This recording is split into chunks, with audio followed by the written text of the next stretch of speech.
glad we didn't do this 10 minutes ago because I had somebody drilling outside my house on the telephone pole was grinding into the pavement with a saw, and like you didn't hear yourself think, and it was just like, they just showed up and started doing this, and you can't tell them like, hey guys, can you not do that? But Yeah, that stuff doesn't. After living in Brooklyn, that stuff doesn't really bother me. yeah, same with Texas. Yeah, I you was gotta live your life, man. You gotta live your life. I was telling my wife in Texas, there's always like sawing happening and the pneumatic nail guns going, leaf blowers, and so you just kind of tune it out. That's how it goes. Yeah, Sirens man. honking. Exactly. So how are you? How you been? I'm good. We were just I'm saying good. it's only been 15 years here. I know. I'm good. I probably since then I've had quite the adventure, moving all over the place and stuff. But we're settled now, and I'm buried in snow. Where But are you right now? we're upstate in New York. Gotcha. Um, did the Brooklyn thing for a while. Hated it. Got out, and yeah, it's nice to be able to go to the city to see the shows, as they say, and then get back on the train and then come back to the woods. Yeah, it's a great train. My aunt and uncle live in Rye, and we flew out Oh there yeah, and we took the train from Rye into the city, and it was awesome. yeah. It's like have a cup of coffee, get on the Wi-Fi, Yeah. check some emails. By the time you get there, you're like, oh, I didn't even feel like we were moving. Yeah, don't drive. Don't try to like navigate that yourself. Just let someone else do it. That's exactly right. Um, okay, let me start the show. Let me do the little preamble. Here we are. What are you making? It's not a podcast. What are you making? Show, LinkedIn show, video show, a podcast about making things and making money. This is season 2.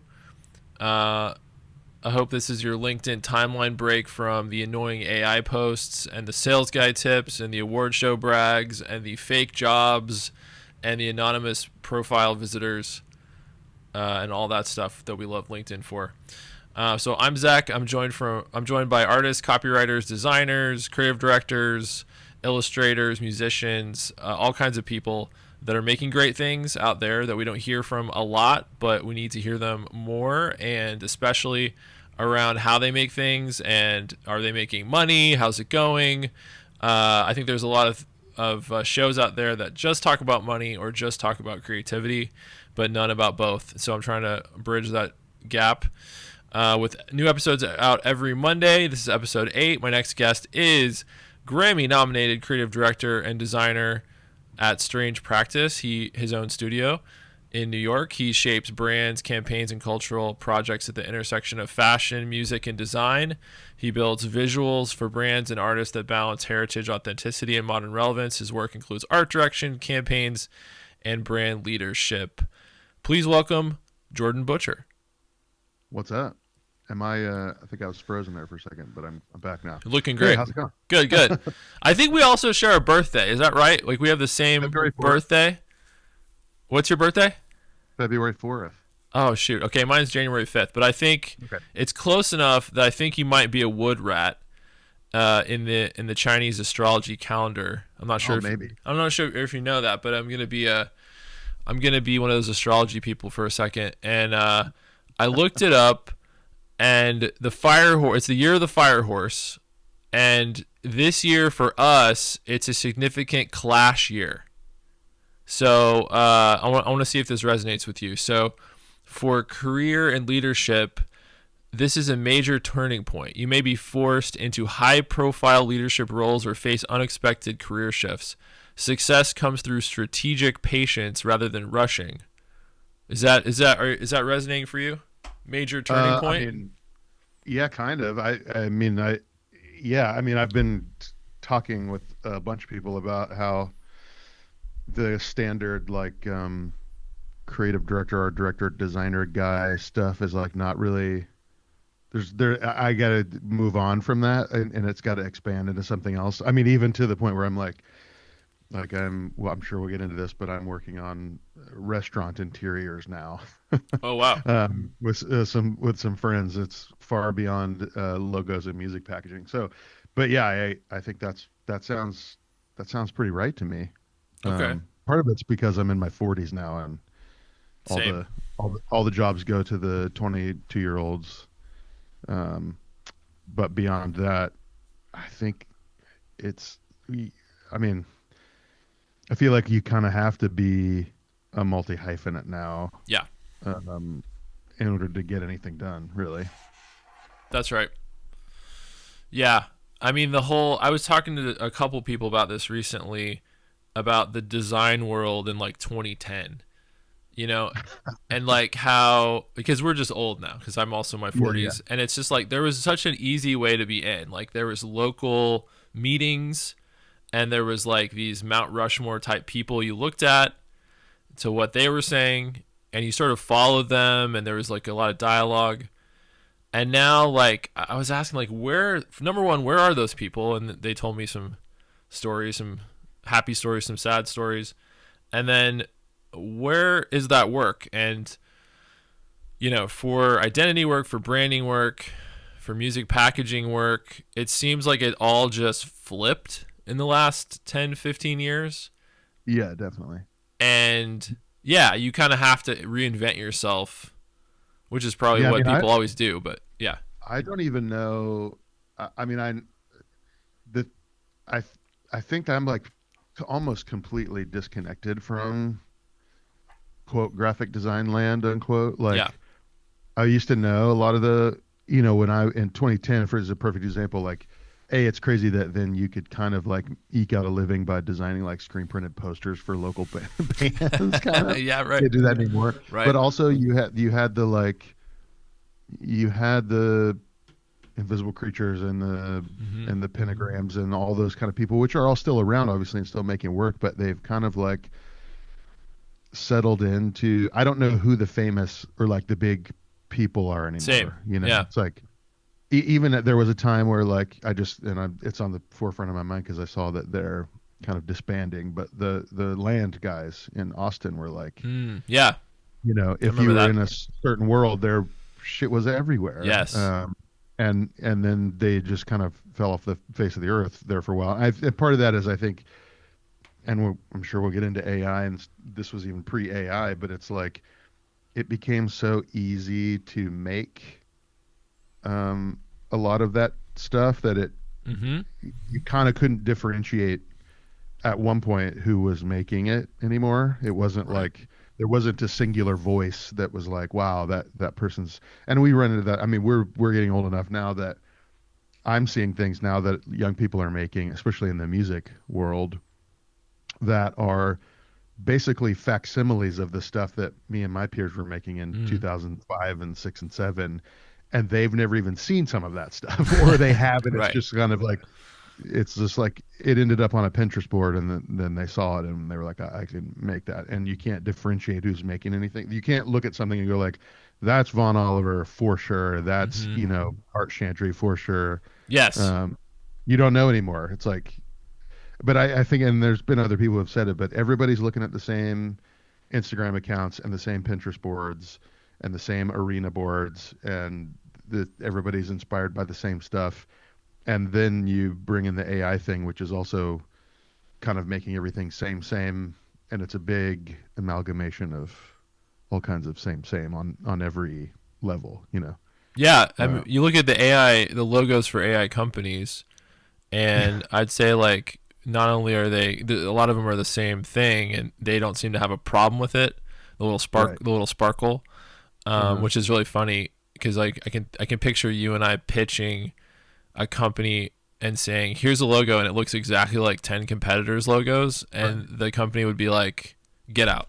Like there's Right. like Yeah, yeah, yeah. leave, like we don't why did we hire you? And now it's just Yeah. like, yeah, I mean that's almost like a good thing. It's like, yeah, we're all safe in this like safe space Well, it's together. also, I think there used to be a like, let's do that, we because we haven't seen it before. And I would go in these meetings, and Yeah. pitch something and they would be like, we want to do something we haven't seen before. We don't want it to look like any competitor or anything. And that's the depth of the competitor talk. And now when I go into meetings, most of the time we talk about what competitors are doing and how we can differentiate from them. And that's a very different thing. Like it's almost like the brief is just differentiate me from the competitor, not let's do something interesting. Yeah. And I think again, because the world has expanded and also gotten so small that everybody's seeing the same stuff. Like nothing. I mean, even still, it's like when you sent over the list of stuff to talk about here, it was like, I think one of the things was like, who's doing interesting stuff right now? And I was like, I don't know. And no one. Yeah. No one is doing interesting stuff. I mean, the Super Bowl this year was a perfect example. It was like, worst year and I'm sorry if anybody listening to this worked on any of that stuff. I'm sure you worked hard and are proud of it, but like, it was all bad. There was nothing stood out as like, this is amazing work, or like, we kept thinking like, with some friends I was watching it with, were like, where is the like Budweiser What's Up commercial? You know what I mean? Something that was like so absurd, or like the thing, there was nothing that you talk about on Monday with people. Like, I think like celebrities and AI. That was like right. The whole thing. Yeah, there's a lot of weak ideas. It's like if you went to pitch a celebrity commercial, people were like, it's been done. Yeah. And this year it was like, I guess we don't have any ideas, so let's just get 9 celebrities in one commercial. It's like, okay. Yeah, I think there's a lot of smart people in the rooms. What I see is like generational ads, where there's like the younger generation ads where they are a certain way, and then the older generation ads, the old school ad people, and it's like, that's a good ad for the old school ad people. That feels like it was smart. And then it's almost like, does that kind of thing matter? Are people watching the whole ad even? I think, Coinbase is a good example where it was like this karaoke slides. Now, say what you want about did it explain Coinbase or whatever, but like the same way that one year the ad grabbed attention for looking like you hit the remote and you were like, you like changed the channel or whatever, and everybody like panicked. So there's I think those people are thinking in a smart way of like, how do we get attention? But then you're right, like to land the plane and actually get people to remember something. Somebody was asking about Super Bowl ads on LinkedIn, and I think I commented like, no one will remember a Super Bowl ad after 48 hours. Yeah. I think. Well, the other thing is, I think some of these companies like a Coinbase, they don't need any ROI. They have so much money that it's just about being in the conversation, and it doesn't really matter I don't think if people, I'm sure they would like, 100,000 new, accounts or whatever. But I think, OpenAI and Meta have all the money in the world. We should talk about this all the time. When I worked at a home goods brand, and I always wanted to do like, Subway posters or billboards or any of that kind of stuff. And we basically only ever did Meta ads, and it was because it was a startup and there had to be a metric, like they had to be able to look at spending money on an advertisement and see that it made a difference. Right. And you can't do that with a billboard. You can't actually quantify that. Sure. Yep. That data, the billboard stuff is purely cultural. And I think for some of these bigger tech brands, and again, I'm not in the room, but it seems like that's the only thing they are doing with some of that stuff is like, let's be part of the conversation. It doesn't really matter if it moves the needle, which is awesome. But I was like, if you're in advertising or you're a creative in some way, and the brief is like, it doesn't really matter if it has a return on the investment, we just want to like make something cool, and that's what you made. Yeah. That's like the dream brief. It's like, it doesn't, like, the budget is unlimited and it doesn't need to make money. It's like, God, I would kill somebody to have that. That'd be the brief. Yeah, I'm of two minds, because I know some of the people that worked on these things, and I think they're very smart people, and they do the best with what they have too. The taste level, I think you mentioned this on LinkedIn, like the taste level of tech companies, is like, if you go to San Francisco and you read, speaking of billboards, you go read the billboards, there's the taste level of Silicon Valley. Right. It's completely insular and awkward and about data. It's just everything's about data. And Right. yeah, data is really great when the data goes up and all that, but you don't know why necessarily. Sometimes it's mistakes. I mean, you could say mistakes cause a lot of visibility. So it's like, do you misspell the billboard? Like what, Right. it doesn't mean good idea. And I think, so you're also dealing with that. But yeah, it's getting rough out there. And I think the bottom line is like, we didn't used to watch a Super Bowl ad and then immediately pull out phones and consume like 500 other things 30 seconds later. Right. So it's just like, there's no, I think Coinbase did their best to be like, get everyone to stop, put their phone down and be like, what the hell is going on? And that was interesting. And I think, and there's a few other ads like that too, where, they grab attention, and it's really difficult. Okay. So let's get into some questions. I want to talk about first, cause the show's called What Are You Making? Maybe you can't talk about what you're working on right now. Maybe you can, but like, what's the last thing you've worked on that you're stoked on, or what are you making that you can talk about? I mean, in the music packaging stuff, I think last year I made the best stuff I've ever made. So a lot of it's out, some of it's still on the way.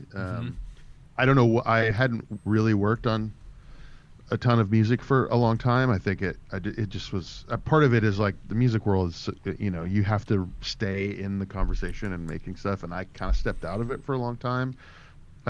It just has so happened that, a lot of my repeat clients or friends that, make music all put out records or were putting out records this year or late last year, kind of all happened at the same time. So I ended up doing like, 10 records that I thought, I just had a lot of energy for that, because I hadn't done it in a long time. And I think that coincided with, a lot of budgets for print and stuff actually going up because vinyl is, has outpaced. It's selling sales. again. Yeah. Yeah. So there were people willing to spend money on interesting stuff, and it all just kind of was a perfect storm. But beyond that, I think I'm not sure if we were recording when I mentioned it, but I'm working on.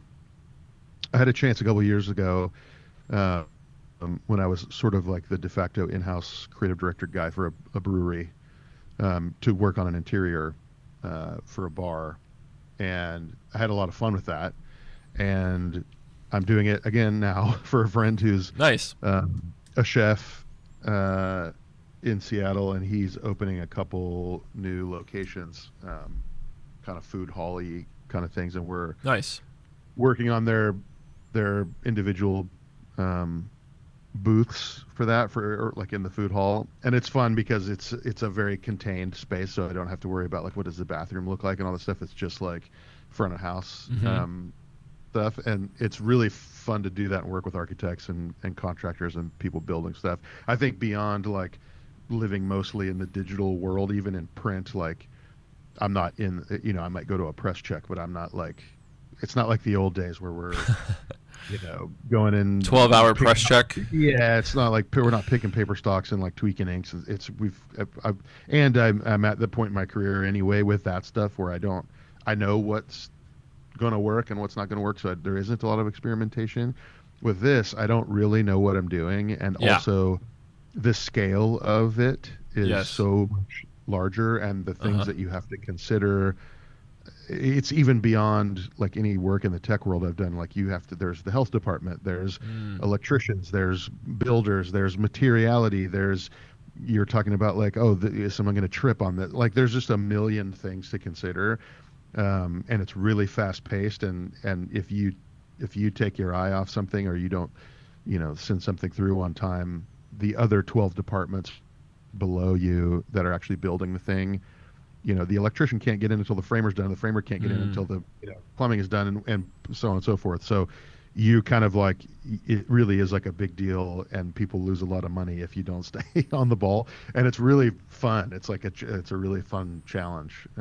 So how did you get into the physical, like making booths from making album packaging? Like what was it working with? You mentioned you were working with like a home goods brand? Was it like the baby step, or how did you get Uh, to actually doing this? I mean, when I started, I worked in house at a record label, and that was kind of at the tail end of the original kind of crash of the music industry. Like I remember when I was there, we watched the iPod announcement, Hmm. and that was, I mean, people, It was a I think funeral. people downplay it now, but that really was like the massive, like that That's was when true. that That was was the end. that was the red letter day in the music industry, and Mm. we were doing at that time, like my first Grammy nomination for packaging I got when I was like 23 or something, because the label that I worked at, there were no rules, and the music industry was as such that there were no budgets, in the sense that, like, if we had a harebrained idea for packaging, people left us alone. We would do things like, if it was a CD and it was a jewel case and the album cover, I remember one specifically, like the packaging looked kind of like a coloring book. So we were like, oh, let's make custom crayons and insert them into the ditch of every CD case, or like we would just do crazy shit like that. And it Yeah. was, I remember the day that it came down. The label I worked at was owned by EMI, which is now, it's been bought and sold. I think would be technically be Capitol, Okay. uh, or Universal, maybe it owns their catalog now. Um, I remember getting an email from the EMI's like product, head honcho, being like, all this special packaging stuff is done. Like it's color cover and color back, and then the booklets are black and white inside, 8 pages max. Nice. And it was like, okay, and that's a challenge on its own to make Right. anything interesting with that, but Right. it's not a fun challenge. And that was when I was like, okay, I gotta move on from that. So living in Seattle at the time, there are a ton of clothing brands weirdly based in Seattle. They're all outdoor stuff, Filson, Outdoor Research, all these REI. I knew some people there, and was a fan of a lot of that stuff. And in my naive, 25-year-old mind, I was like, oh, I work on a giant roster of artists all day. It's just branding basically, Mm. and you basically have to rebrand all of them every year because it's a new album cycle, and we work in a fast-paced environment. That's the same thing as fashion. So I like kind of cold emailed and was like, hey, Filson, you need an art director. Wow. You just emailed them, and then you ended up working with them. Yeah, and actually went in. I remember the store at the time was in the bottom of the office, and I just went to the store and was like, "Hey, can I talk to the head of marketing?" And they went up and got him, and he came down. And I was like, "You need an art director because all this shit sucks." That's And he was that's like, such a 25-year-old thing to do. "I know, I would never do that now." And he was like, "I agree." And we do need an art director actually. And Wow. how did you know that we were thinking about it? And I was like, I didn't know. It was just weird timing. And they ended up hiring me. And Amazing. right after they hired me, the company got bought. Ugh. Brutal. But But you kept on. I stayed on. I ended up leaving because it was bought. But during the time of the transition, that was a crash course in understanding how to actually work with real clients and not artists, Mm. because I realized that it is the similar, like working with musicians is and record labels is similar in the branding conversation, but the difference is that artists and business clients are fundamentally different. And Right. the Filson thing, like, was like overdrive. I learned, like, Mm. I still talk about it. Like, the website was getting redone, and I was kind of the de facto, web art director guy. And they had on the top of all these e-commerce pages, they had an image. So it would be like, a guy fly fishing, and then below that, below Hmm. the fold would be all the, you know, PLP listing. Right. And I was like, well, in my mind, get the PLP listings to the top of the page, because that's the whole point, is conversion here. And Smart. we took the image off the top of the page, and all those pages, the conversion rate went down. And we put the Really. image back up, and they went back up to where they were. And that was when I learned, like, testing is important. And the That's whole where you point is, became Silicon Valley pilled. You were like kind the of, it was data. like, that was my first like introduction to data and using and how to use it. Sure. And I think that was when I also learned, like, I'm not right all the time. uh, It's important to which learn is that. Yeah. which is the other thing with like when you work with artists, nobody's right because nothing actually matters in the sense like you're making art, you're using design, but you're making art. Right. And this was like, oh, I'm here for a purpose, and it's to convert this for people to come to this page and to buy a coat. Yes. It's We such a need to good make reminder decisions. because Yeah, like yeah, and especially the part about you're wrong a lot of times about what you think is right. I remember writing headlines and we were testing them, and it was something about, logically this makes sense, so this is going to be a great offer line. And then right. there was another line that didn't make sense. It was like, I don't know, say like 6 months free. Yeah, It was like 6 months free, and the other one was like free till the end of the year, but the end of the year was only 4 months. So everybody yeah, was like, well, 4 months is less than 6 months. right. Everybody loved free till the end of the year. Yeah, Everybody loved it. It didn't matter that it was less time. It just felt better, and that's when you right. look. That's when you learn that like people. It's like with people trying to predict the stock market or what candidate's going to win an election like a year in advance.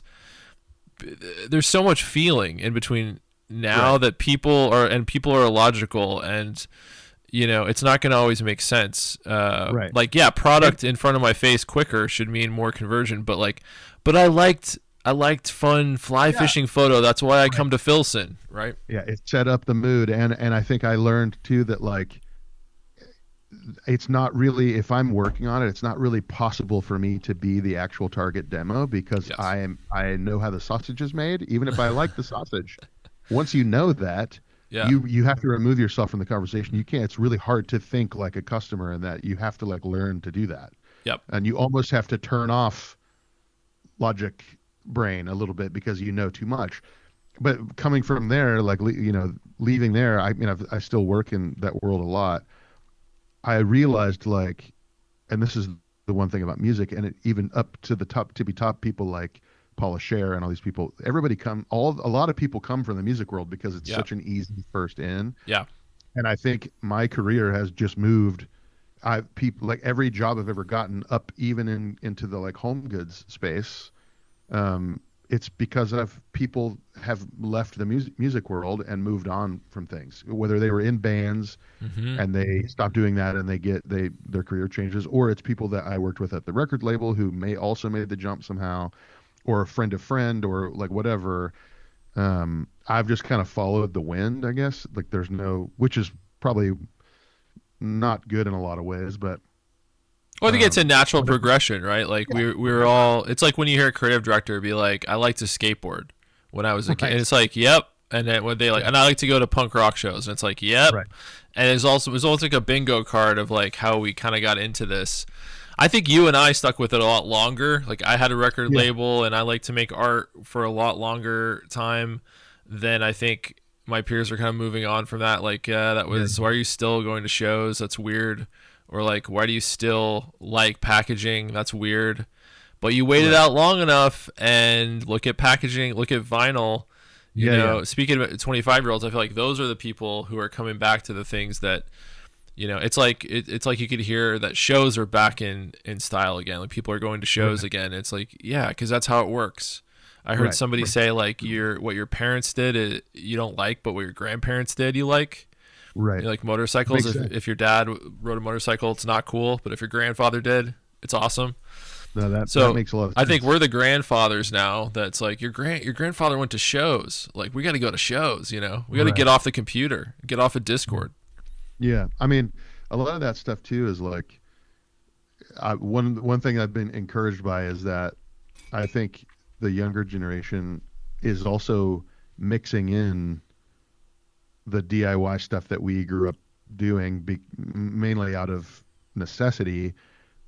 It's a lot easier now to do a lot of that stuff because the tool we didn't have things like Squarespace and Right. and ChatGPT. Right. They're doing it in a way that they're mixing. I think they're doing it at such a higher level. Like some of these bands, like young bands, will be their first record, and some of these music videos that I see, I'm like, holy shit! Like that Yeah. looks like $100,000 music video, and they made it for 5 grand or what? They Right. pooled their money and made it. Yes. The level at which they're operating, I think now is so much higher. Like even I mean, and Turnstile's sort of a bad example because they're our age, but I think or most of them are our age. I think seeing that they're managing themselves and they're putting on a show where 20,000 people show up with no barricade and stuff. It's like I would, even if my band had been that size, we would never have done that. You know what I mean? Yeah. I think there's such a bigger community and all that kind of stuff attached to it. It feels a lot different.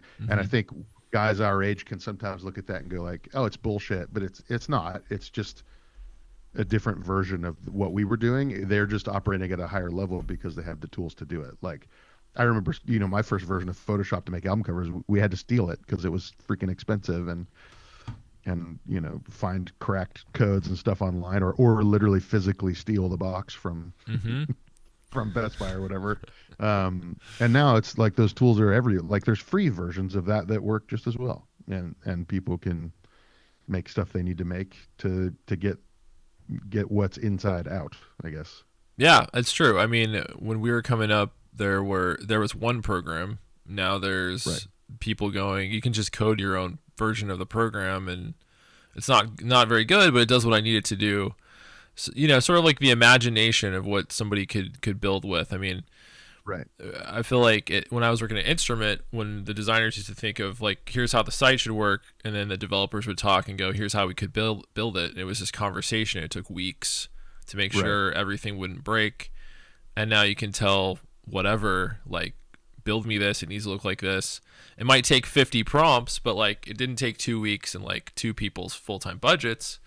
Right. To build, and sometimes yelling because the designer would be like, here's what I gave you. How in what world does this look like this? And the developer's like, it's because you don't know what you're doing and this doesn't work like that or whatever. Right. It's like, I think a lot of younger designers also, because those tools exist, things like Webflow or whatever, Squarespace, they kind of, even if they're not a developer, they are thinking more like a developer than they did when we were doing that. Oh yeah, imagine designers forced to prompt AI. In our time, that would have been like I throw my hands up, like you just like whatever you can build is great. Like I can't do this anymore because it's not getting it. Right. Okay, hard pivot. Let's talk about money.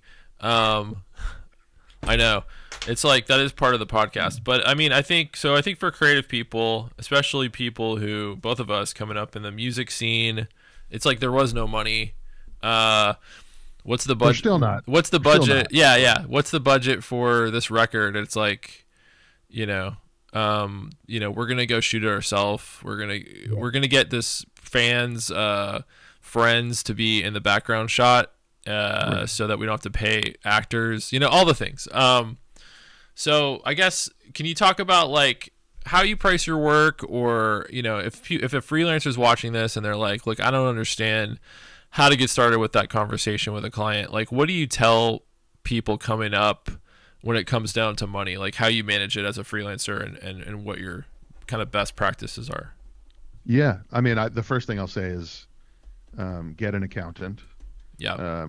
That's like I had made that mistake. I've gone freelance twice in my life, and I made that mistake the first time, and I racked up a, $30,000 IRS bill with a quickness, that took me years to pay off because I didn't know what I was doing. And I always tell people now when they ask them, like, before you even start talking about like charging, what am I charging or whatever, like, you need to get an accountant, you need to get QuickBooks, you need to know how to use it and understand that sort of stuff. But aside from that, I still am not great at pricing things, partially because I do work in music a lot. And, for example, the last Grammy nomination I got for packaging, that packaging I didn't get paid for.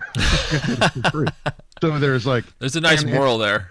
Yeah. Well, and still, like, there's also kind of with me like some infamous stories of like kind of getting high and mighty and being told by these guys that work in advertising that like I should be making a lot more money. And one of the funny ones is that when I've never told this story publicly before, I don't think, but when the Grateful Dead kind of got back together with John Mayer, Dead and Company, I was doing a bunch of projects for the guy who still manages John. Okay. And he sent me an email and was basically like, "Hey, this is what's happening. John's sort of joining the Dead, and they're calling it Dead and Company, and we don't know if it's going to go or if anybody's going to care, but we're interested in having you take a stab at doing like a logo based on the Dead stuff, or like maybe some shirts, or like whatever, Wow. and but we don't have a budget, Sure. because we don't Why know would if they have? Why would the Grateful Dead have a budget? And right, John right, Mayer. which Yeah. is which was kind of like in my mind, I was like, well, it's John Mayer and it's the Dead. I Yeah. was like, okay, I really want to do it, but like, can you throw me like $1,000 just for like my time? Right. And they were basically like, no, we need it done on spec, and then we'll buy it off of you. It'll be a lot more money than that if we buy it, but like, and I basically said no. And I still, I know for a fact, and I still know all these people, and Yeah. hopefully they don't get me telling that story. But I'm like, I know for a fact I was in the right. However, the people that ended up doing it were Online Ceramics and Jeremy Dean, and they made buku money off that because they were welcomed into the family and all this kind of stuff Mm. with the Dead, and had access to it, and also it's sort of like when this is not a punk band from New Jersey. When the Grateful Dead comes knocking, like you should do what you can to get in the door with that stuff. And I both regret it and also think that I was in the right. Um, I think that's right. I think both of those Yeah. things can be true. Totally. And and that's sort of been the story of most of my career, especially in music. Even last year, I did a project that I'm not allowed to talk about, but Okay. it came to me through someone that I'd worked with in the past who comes from your world, like worked at Leo Burnett and a couple other places, and he was a boss of mine at another company. He left and he was freelancing, and he's like, hey, I have this project. This company wants to rebrand. They're gonna hire two studios, small studios, to both basically do a complete project, and then they're gonna test both and then go with the one that wins. Would you be down to do one of those, like part of the shootout? And I was like, absolutely. He was like, okay, here's all the stuff they need. We had the launch meeting or whatever. He's like, send us a proposal. And I'll just tell you, I sent a proposal for like 20 grand, which to me, as somebody who works on pretty small brand stuff, Mhm. even when I'm working on big brand stuff like REI or whatever, it's like, these are like projects spaced out over 6 months. Yeah. And he kind of came back and was like, dude, you need to quadruple that. And I was like, what? And he's like, yeah, you need to quadruple that. Like, Yeah. I'm not supposed to tell you, but like, here's what the other company is, the other guys are charging. And I was like, holy shit. Right. And so That's a I sent good them a friend. proposal. Yeah, I sent them a proposal for 65 grand, and they didn't even bulk at it. And I was like, Sure. Jesus, that should have been more. But that was the first time in my mind where I was like, that's, for a small studio like if I do that and then like a handful of other smaller projects, that's basically my year. Yeah. I think I still struggle with, there's a number in my head that I think this is what I would need to have to make this feel like it was worth doing. Yeah. And then I need to take that number and up it at least 20%. That's because what in my mind, I'm still the punk kid, 23 years old with a band, want to do the work and make the work. And I'm always afraid, like, well, they don't have the budget, or because that does happen where you say like, oh, your doctor's office or whatever, like, I'll do your logo for $5,000, and they're like, I was thinking like 500. Yeah. That does happen. You lose the work, but I always forget, like, some of these companies that we're doing projects for are massive companies, and they have the money and they're ready to spend it. And why shouldn't I charge that? It's worth it to them Right. to have that. So anyway, all that to say, I still don't charge what I should charge, and it's really tough, especially to hear that like people that are junior to my level charge so much more. I think that's the one thing the generation below us, in my experience, does really well, is they charge, baby. I mean, it's like you know. Well, they think if you look at what they think they need to survive, I saw this chart the other day. It was like, millennials. It was like what's an ideal number, and it was like 120,000 or something. And then for boomers, it was like 150, and then for Gen Z, it was like 450. Yeah, I mean, crazy. it was like they just think I need insane amounts of money just to be. I think because they're worried about the economy, they want to get in and get out is probably what they're which makes sense, but and good for them. Good for them. I'm glad. Yeah, but it is hilarious to think about how we're like zine-minded creatives, and they're like Chanel-minded creatives or something. Well, like, that brings up a great example. Like when I was working at the home goods company, we would do these photo shoots where it would be like, the deliverable list would literally be like 8 photographs because we're renting a house or moving furniture in. It's like this whole it's a 2-day thing with like 45 people there. Yeah. And when I started, they'd be like, how much do you think we'd need to do a photo shoot? And I'd be like, I don't know, like 20 grand. Because I'm like, in my mind, I'm like, actually photo shoots cost 3 grand. Yeah. And 20 seems absurd. So that must be how much it costs. And then thank God I have a producer that I work with a lot of time who's really changed my perspective on stuff. And she's like 160. I'm like, oh okay. My God. Yeah, like significant amount of money to do this stuff. But then when you get there and you see like what's happening, it's a lot. Right. You're like, oh, actually, it's money well spent because we're like, and that's what I think. Content is expensive, and I think we're again zine minded, like you said. Like I'm just so used to like. I can't hire a photographer. I got to learn to do it myself, or a stylist. Like, are you crazy? Like, I don't know. Right. I don't know. You got clothes? Bring them. Like, I don't know. That's funny. I get so many stories. That's great. So, do you feel like what is this, year 11 for you? Something like that. Something like that. Yeah. Like 10 years in, do you feel like where are you at compared to day one? Not just necessarily money wise, but just mindset wise. Are you like taking less projects? So I want to talk about kind of building the studio out is kind of the next topic. So I'm kind of starting a studio soon with another writer, and just focused on verbal design, just writing. Yeah. And because there's so many designers, and we feel like there's a gap with the copy part. So when you started out versus today. Yeah, what's the different mindset? If you could go back to Jordan, 25 years old, like what are you telling him? Well, I think first of all, like you are not what you do for a living. Like I think I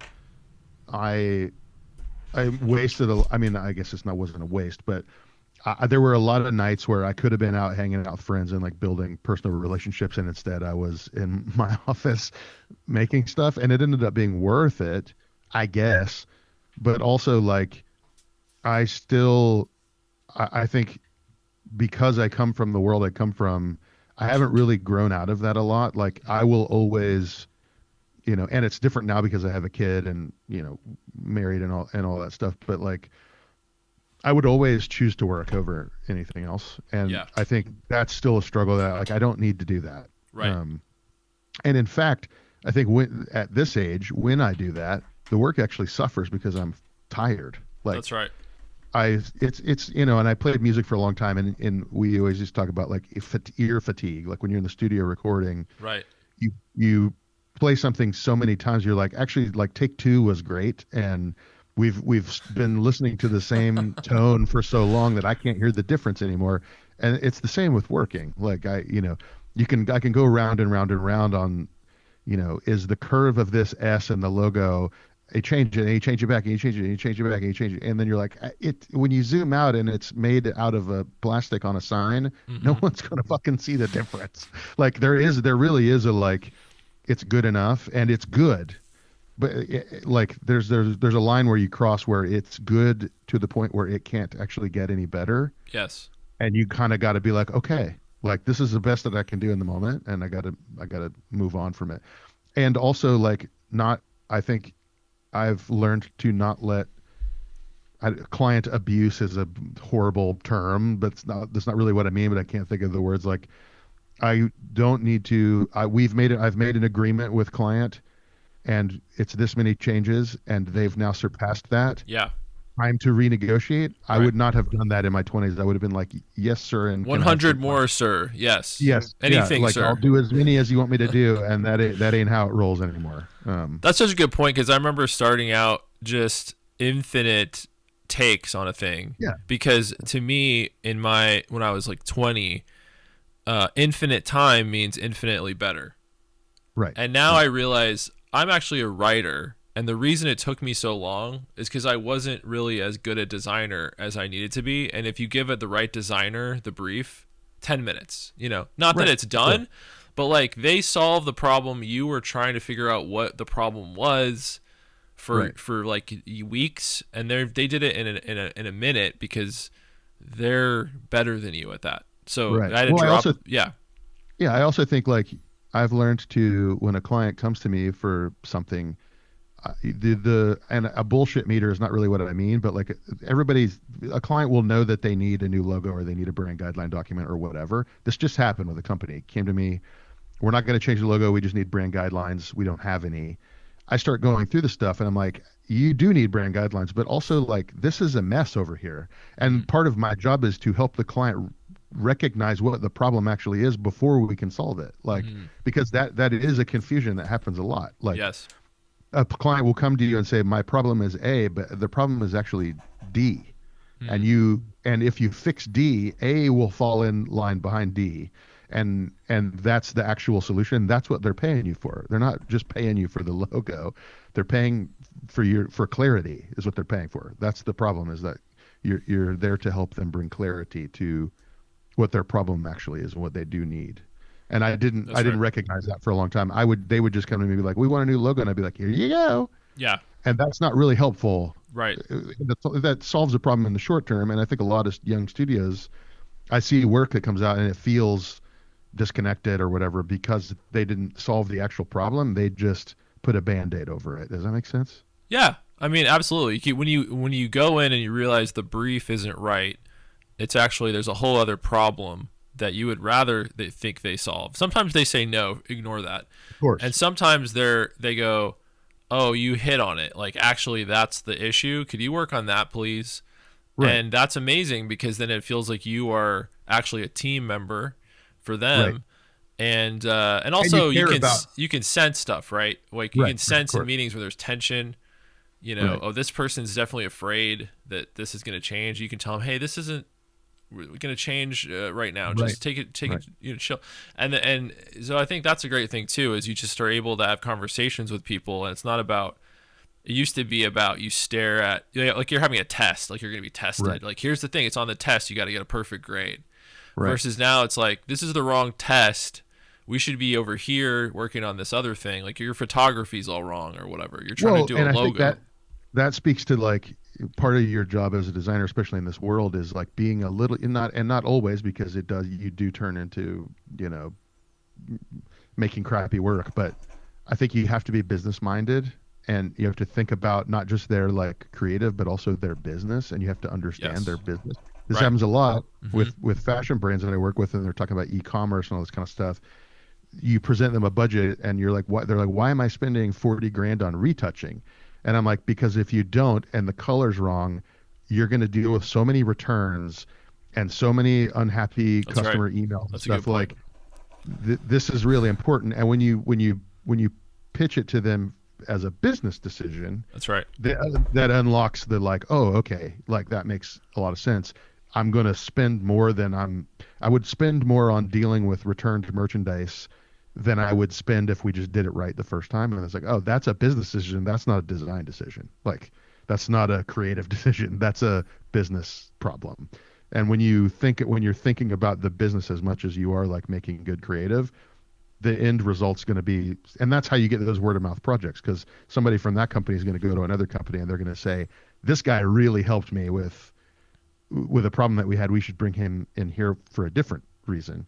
And that's how you kind of keep that, keep the ball rolling on some of that stuff, because people do move around and they do talk, Yeah, it speaks to the reputation you have. Like Jordan helped us with this bigger problem, and then that person remembers that, and then that sticks with them.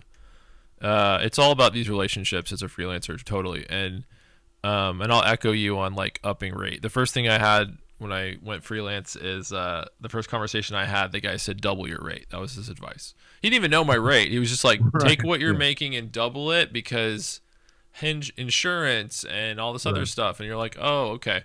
So you don't feel bad when you hear because it makes you feel bad to ask for a lot of money sometimes when you're from the worlds that we're Well, from because you're and just you like that sounds exactly crazy. Yeah. totally, and then you realize like you're thinking like I get to keep this, but in my mind now, I think with experience, I hear you're like, I'll charge you, I'll do it for $10,000. What I hear is I'll do it for $5,000 because you have Right. taxes and expenses. Like there's just a million things that come out of it. So, and that's again the business being business minded. If it's somebody worth working for, they're going to understand that. That's right. And being a freelancer, you realize some of the jobs you had over the years, your salary was a rounding error, you know? Absolutely, Like yeah, you go, "Oh, what I was making was honestly like a joke." When you think right, about what you could make, what's possible right, in a month, what right, I settled for, right. and you just have to learn these hard lessons. Okay. Let's go to AI. I know, I mean, everybody's got opinions about it, and I'm not trying to say like good or bad or solve it, or on that. But I want to know from you like what are you thinking about? I mean, you mentioned on your LinkedIn like AI doesn't steal from artists, and you showed an example of AI stealing from a prominent Yeah, yeah. artist. So obviously there's a theft conversation. How are you feeling about it? Using it as a tool or overall, does it feel just diabolical? Like, where are you at with it? I mean, I do think it's diabolical, but also I don't have an opinion on it really. I think the opinion that I've come to is that I don't have an opinion on it because it exists and I can't change that. And I think I don't think it's the future. As a matter of fact, I've in some briefs I've had, it's been like we need to use AI for this thing, and it sucks. Like it Doesn't work doesn't like for that. it doesn't work. Yeah. Like I think for the coding stuff, and I've with Webflow, my site, like building a new site right now, and there's some code stuff that I'm not a coder, and I've used ChatGPT for it, and it works 50% of the time, and sometimes it works after 100 prompts. You finally find the solution, Right. and that includes like dumping existing code into it. It still can't find the problem. Right. So like I just don't think it's going to take anybody's job anytime soon. If you're a creative person, I think like accountants should be scared because it's Right. it's a computer, it's a number cruncher. That's what it does. Right. The back end is all it is. Right. But I think if you find a way to put it into your workflow that works for you, great. I a lot of the times if I'm working with an illustrator on a project, I will start at AI to get my idea. I will use it as a sketch, and then I will send those things to the illustrator and say, "This is not what I want, but this is as close to what I want as I can find." Mm-hmm. And in that way, I don't really understand the difference between going to Pinterest and pulling swipe or making the swipe with the intention of actually making it in the real world. To me, that's the same thing. Yep. Using it as a starting place, I think is good. And I've said it before, but I think every designer is essentially the same with the same tools and the same skill set. What you're paid for is your point of view and your reference points. Right. And AI is a really great tool to define those things or to use to find those things. I use it every day, but I use it as basically a supercharged Google. Mm-hmm. Um, I don't use like I rarely use it as like a generative tool or a writing tool or anything like that. I will use it as like a hyperspeed grammar checker, Yes. essentially. Right. That's what it's good at, and I think you got to find a way to put it into your workflow.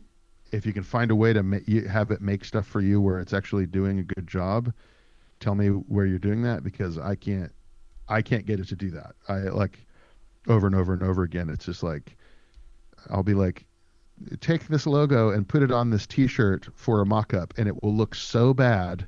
And by the time I actually get it to look good, I've spent an hour in prompts, and I was like, I could have done that in Photoshop in 8 minutes. I don't know Yeah. why I didn't just, So yeah, I don't know. It's here to stay. It's not going anywhere. It's time to stop bitching and complaining about it. I think the intelligence part is I guess it's a misnomer in general because it is just pulling from existing work. It's not making anything new, and in that way, it's like my big concern the furthering of the sameness of culture. Yeah. And in that way, I think it's evil and a bummer, but again, it's not going away. So I see fashion brands like embracing it. Like I don't know Yeah. who it was, but they're like, we're going to use AI, and it almost feels like a middle finger to everybody who's like, you can't use AI, we hate you. And they're Right. like, we want you to hate us. Like we want to be part of Right. the conversation. So it's Yeah. funny it's being adopted as like a rebellion thing when it's I the also think least it's rebellious thing. like again going back to the music conversation. Yeah. I don't know that I see a difference between auto tune and that. I don't know. Like it feels like As like a robot. Yeah. it feels like a guitar. It's AI is essentially a guitar pedal. It's a modeler. It's a filter. And if you use it as that, if you use it as a tool, I'm all for it, man. If you use it as a replacement for actual creation, that's where I draw the line. Well, we saw that with the Super Bowl, right? The ad that was 100% AI, that vodka ad or whatever, Yeah. it was god awful. I mean, everybody agrees that it didn't make sense. It was not funny. It wasn't fun. It was obviously lazy. So I think human creativity is undefeated, right? Like you're right. Like AI can never be creative. That's my I always go back to two things. One is AI doesn't have taste, or if you want to say riz, or you want to say illogic. It can't be illogical, and it can't come up with an idea that's original. So if I asked it to write 100 headlines, maybe number 62 identifies something I didn't think about and helps me write an original one. Right. But there's really two camps. And it's always been two camps, right? There's the people who will settle for the crap, who are just like, yeah, make me a PDF. I don't care what it says. And it's like, it does that. It makes you a radio show, a PDF, a movie. Right. Those are those people who are, and then maybe that's a lot of the general public. Great. And well, then, I think it is a lot of the general public, but it's always follow the money. It's like if somebody's really pushing for that, there's a financial reason.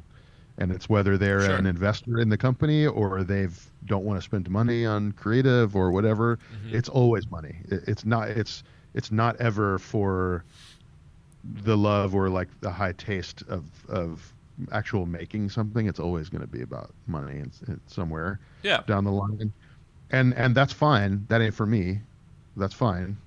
I would always rather do it myself and have it not be glossy than have a computer do it and have it be quote unquote perfect but look stupid. Like but the people that are like embracing it 100%, I'm like, good for you. I just want you to know that you look stupid.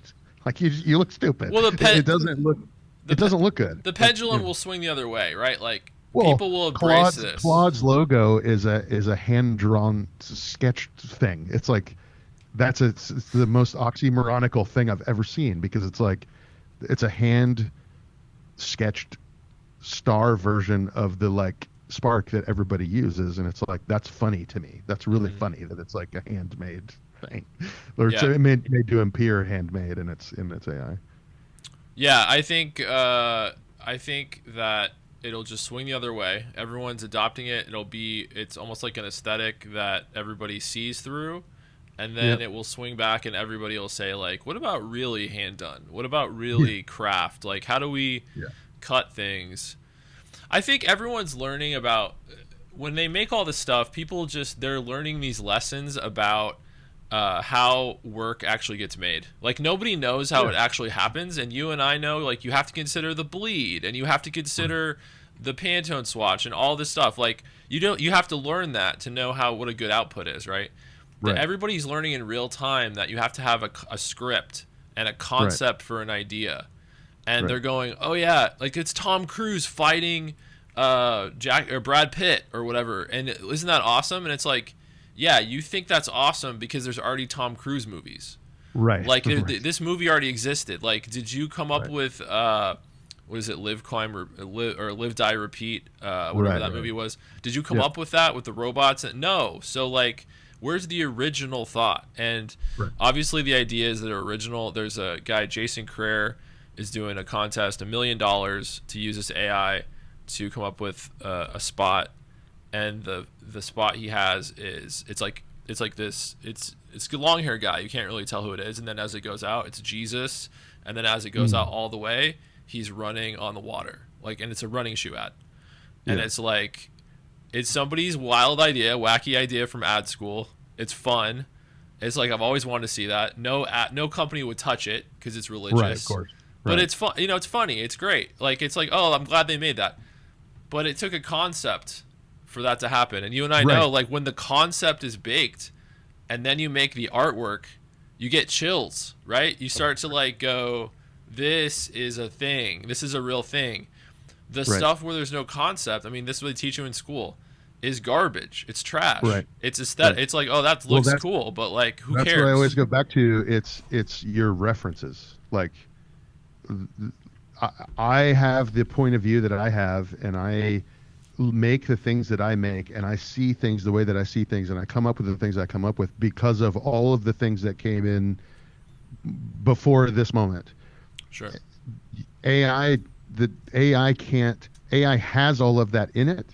It can't curate specifically for a very specific thing what of those references it should pull and what it shouldn't. That's the human touch. That's right. Is like, I'm thinking about brand A. Donald Judd, 90s Fox Racing, and Fugazi. Of those three references, I can make something new. Sure. AI's got those three things in it, but it also has freaking everything else, and it can't differentiate what's appropriate in the moment and what's not. And that, I think, the like, it really, like, if the pendulum doesn't swing and AI gets more realistic, I do think creative people are going to be paid more for their personal curatory, the way that they think about all the references that they have and that they use. Yep. And now would be a good time to sharpen those. That's right. They're going to say, how did you get taste? What do you input to get taste? And you go, exactly. Yes. Exactly. Go live a life where, speaking of you going out of and not working, go live a life outside of work that gives you prompts because you had experiences. That's what you need to do. Put the coding away and go have experiences and come back, and there's your inputs. Right. We already knew that. All right, I want to skip ahead to the Cracker Barrel conversation because I want to honor your time, and I know you want to talk about that. And then we'll get to the 10 slides and look at some of your work, which I'm really excited to do. New thing. But let's talk about Cracker Barrel. Obviously, it came out like in July or August. Everything popped on the news. They're doing a rebrand. Here it is. Immediate backlash in August. I think they walked it back or somewhere. You have the president weighing in, which it's impossible to overrule the president. If the president's talking about your company, good luck, you're cooked. Right. So, like, let's talk about that because you had some new thoughts on it, and I want to hear those. The more I started, I had the same reaction everybody else had, which was like, and I grew up eating at Cracker Barrel. I'm from the South. Yep. And I was like, you know what? Fuck this. It sucks. Whatever. I started then. I realized I was like, wait a minute. I don't have a dog in this fight. I don't actually care. Like, and I think it's I think it's crazy that anybody cared. B, the more I think about it, the more I look at the work. I actually was like, it's not bad. It wasn't poorly made. I think it's not the fault of the designer. It was a strategy fumble, and it's because they rolled it out all at once. And ideally what they would have done was, and I only know this because I've worked on enough rebrands now of beloved heritage companies that this is what we talked a lot about this at Filson. It was like, how do we maintain the core customer? How can we not piss off the core customer, but clean this up? And the rollout should look like a 10-year plan, because and within that 10 years, you're going to learn things, you're going to adjust or whatever. But if Cracker Barrel had just updated the logo as it was, didn't take anything away, update the typography, maybe the The guy sitting on with the barrel would have been slightly cleaned up. Mm-hmm. Roll that out. Maybe you build a new restaurant and you change the chairs. Same vibe otherwise. You do this really slowly Yeah. over time. So there was A, too fast paced, too much of a hard no, cut.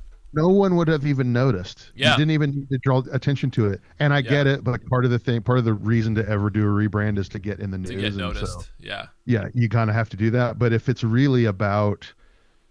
not about that and it's about just kind of refreshing things, Yeah. literally refresh them. Do not implode anything. Mm-hmm. Like, and I think they tried to think that it was a refresh because they kept the same style and the same colors and the shape and all that kind of stuff. It needed if a total change is a 100% acceleration, they did it at 50 and it should have been at 15.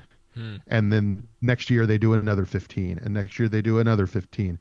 Like I think they could have gotten where they wanted to go without any backlash at all, but now they can't ever change it. Like they'll never be able to actually change anything, and any micro change is going to put them back in the news, and they can't have that. So I would say with any heritage brand like that, and I would call Cracker Barrel a heritage brand, you kind of just got to be real careful and go real slow, and it'll be fine. Like, Yeah. it just, it's like they kind of turned it into like a Chipotle or something. Like they just took everything out. I mean, to me, Cracker Barrel, it's like a little dusty when you go in. Like it's a little dusty. There's like dust on the taxidermy, and you're kind of okay with that. And then when you go into this like white room, clean, like shiny, everything's shiny. Not that it was this at all. I'm just saying the vibe. The vibe of it was like we cut all the corners off and we like shined everything up and we took off the dead animals and we replaced them with photos of animals. There seemed to have been no understanding of the core customer. Yes. Like, and the people were like, change. well, but people were like, well, but Burberry, and I'm like, Cracker Barrel is not a fashion brand. Yeah. Fashion by definition is constantly changing. Cracker Barrel does not change. Their entire business model is nostalgia. That's right. How did you think propelling a nostalgia brand into the future was going to go? Right. I understand the desire to clean it up and to make micro changes or to make it better, but you don't do that by changing it. You do that by referring. I think it's my favorite thing in the world is Charles Eames, iteration over starting fresh. Like iteration is always the better option. Like, don't change it for the sake of changing it. You iterate on the same thing. They had an opportunity to iterate, and instead they went for the change, and that was actually the problem. The work itself is benign in my opinion. Like the type was actually really well done. Like, I think the Little Caesars refresh from a couple of, it's probably 10 years ago now, is a perfectly done refresh. Like it to the naked eye, it looked exactly the same. It just, all of a sudden you're like, oh wow, there's like a taste level here that wasn't there before. Like they could have gone that way and it would have been totally fine. Yeah. Yeah, there's another phrase, like if it's old, make it new. If it's new, make it familiar or something like that. Right. I feel like it's not that they were old and needed to be new. It's that they're familiar and they need to feel familiar new or something. I guess what you're saying, iterate on the familiar, like add one level of, and I don't think, I agree with you. I don't think it's, and this could be the last point on it. I mean, I don't want to talk about the agency so much, but like, I don't think that anyone in the agency did a bad job. I think they did their job. There's probably some things, as in all projects, you would change, but I think it was at the Cracker Barrel leadership level 100%, of whoever said over there, let's do this to make the stock pop. And I looked at the stock and it was up to like $70 around the time of the rebrand. I don't know what that was. And it's like half as much now. So you guys just basically cut the company's stock in half with all this noise. And getting the president to talk about your company and how you're not going back actually is a great strategy to get people to come back to Cracker Barrel. The problem is there's a deeper problem of why people aren't going to Cracker Barrel, and it ain't the logo. Right. So like, Right. Of course. like you said, fix it. It's a strategy issue. Fix it. Like Domino's fixed the pizza or whatever. Right. Domino's Well, did blank. and I, even if the food was amazing, I think there's an opportunity to, and don't touch the logo, don't touch the restaurant. Let's look at the guidelines and how this logo and this restaurant is showing up in the world and make tweaks there. Hmm. Like maybe it's as simple as new typography. Maybe it's as simple as our billboards look like this and we want to change them a little bit to look like that Yeah. on the highway. Like let's refresh that at the like street level. We don't need to rebrand the company because we need, like, there's ways to go about that were a lot, I think, smarter. And to your point, I'm going to guess with 100% certainty that the mistake was at the Cracker Barrel level, not the agency. Um, same with Gap or whatever. It's like there's a million examples Right. of, The Gap of logo controversy. yeah. Yeah.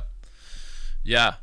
I mean, honestly, a good if you're comfortable and your brand's doing well, I think there's an interesting scam to run where you do a bad logo on purpose and then Yeah. flip back and go, we're so sorry, we're never doing that again, and everyone's like, Yeah. your followers just increased 10 million because Right.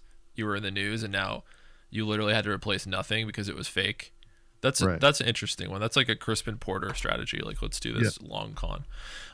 Okay, so let's get into a new segment of the show where we're talking about actual work. We're going through real slides, and let's have you talk through. It's called 10 slides, so it's like 10 pieces of work that you're proud of, and let's just jump in. Let's talk about what it is you've been working on recently-ish, I guess, and Yes. Some of this is how it's recent. Some of working.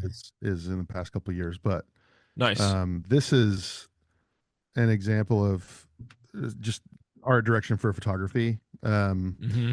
And I put these in here specifically because there's, all art direction for photography is essentially the same process, but when I work with artists for music projects, or if it's like a fashion shoot with models and that sort of stuff, there's a little bit of like play on the day and like have fun. And especially with like in a fashion sense, the models show up, you can do all your planning and you know what they're going to wear and that sort of thing, but it's like, did they go out last night with their friends and have a couple drinks? Like, what's the vibe on set? And like when they get in the clothes, like it's a different feel and you got to kind of move things around, and there's like work on the day. But with Mm-hmm. stuff like this is my favorite kind of stuff because it's a lot of it's planned up front, but it's hyper detailed.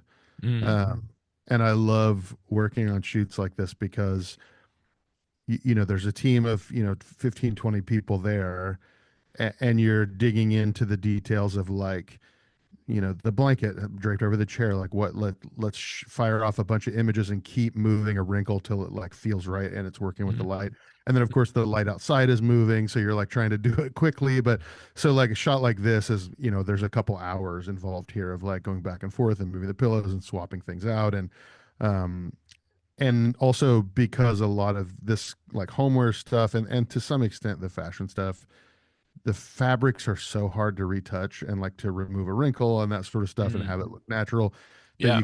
you kind of got to be paying attention on the day and like have somebody there with a vacuum cleaner and a steamer and like and you're just like to like rugs, for example, like taking a wrinkle out of a rug is like nearly impossible Mm. to retouch and have it look, especially if it's patterned, have it look decent. So there's like this is my favorite kind of stuff to do. It's like hyper detailed. It's all about the light and material and kind of where things are placed, and you're trying to tell a story within the image, but you also need to have the product shine through. So there's like that's a challenge, and it's like basically devoid of any like art in the sense of like playfulness. It's just all, this is all business, and I really enjoy doing this kind of stuff. Nice. What when you're actually concepting this, how are you piecing it together before the shoot? Are you getting like swatches of different fabrics? Are you like sketching this type of scene, Sometimes or is it more abstract? it's pretty abstract with this. project specifically, these are about the rugs that are on the floor, Okay. and because they're custom sized to the house, you basically a lot of the planning goes into finding the right location.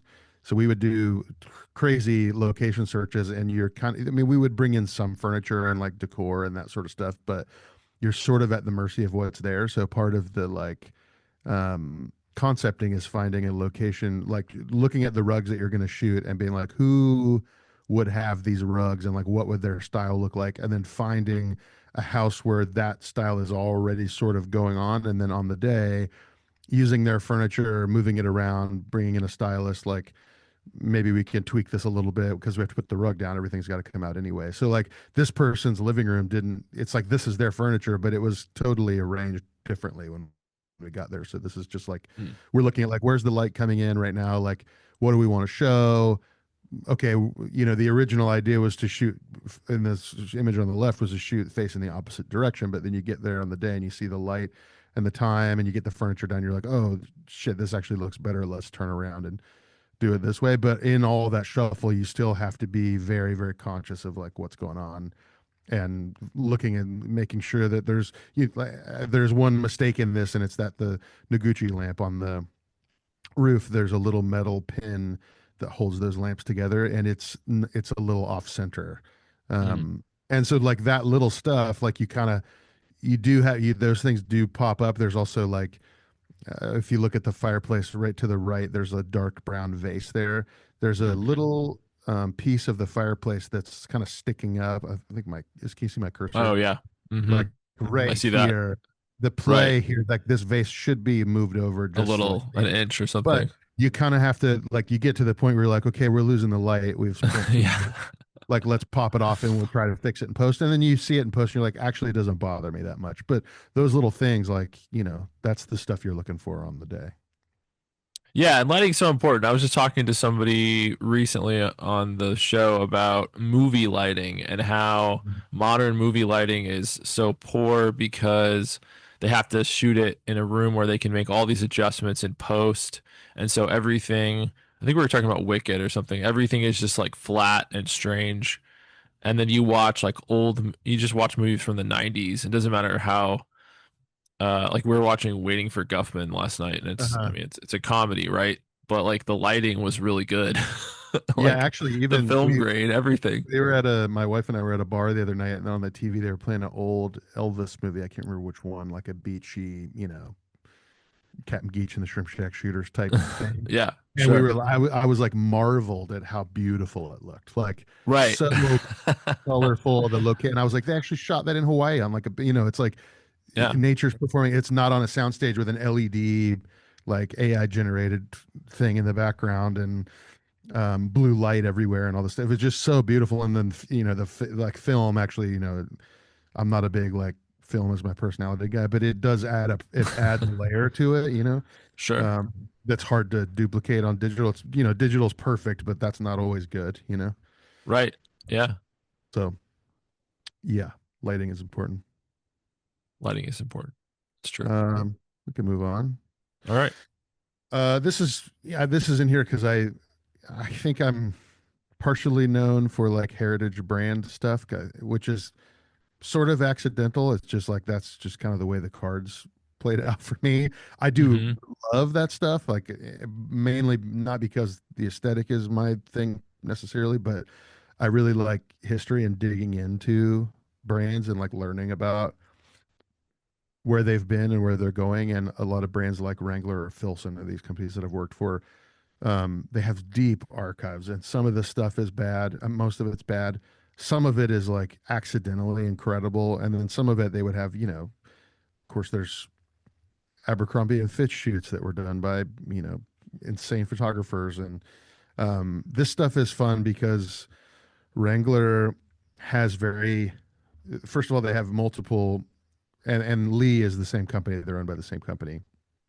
Um, they have multiple business lines within each brand. So like there's the Wrangler that you get at Walmart, and then there's the Wrangler Lee more specifically than Wrangler, but high end like Barney's and that sort of stuff, or like Selfridges in London will have like really high end versions of some of this stuff by these companies. And so when they hire you to do graphics, they give you the business line. So they'll be like, "Oh, this is going to end up in Walmart, and here's a list of phrases that are approved because you'll get on Pinterest or Google or whatever, and you'll find all this old reference material, and there's all these amazing copy lines. But because those companies have been bought and sold so many times, that's property of holding company A that doesn't own it anymore.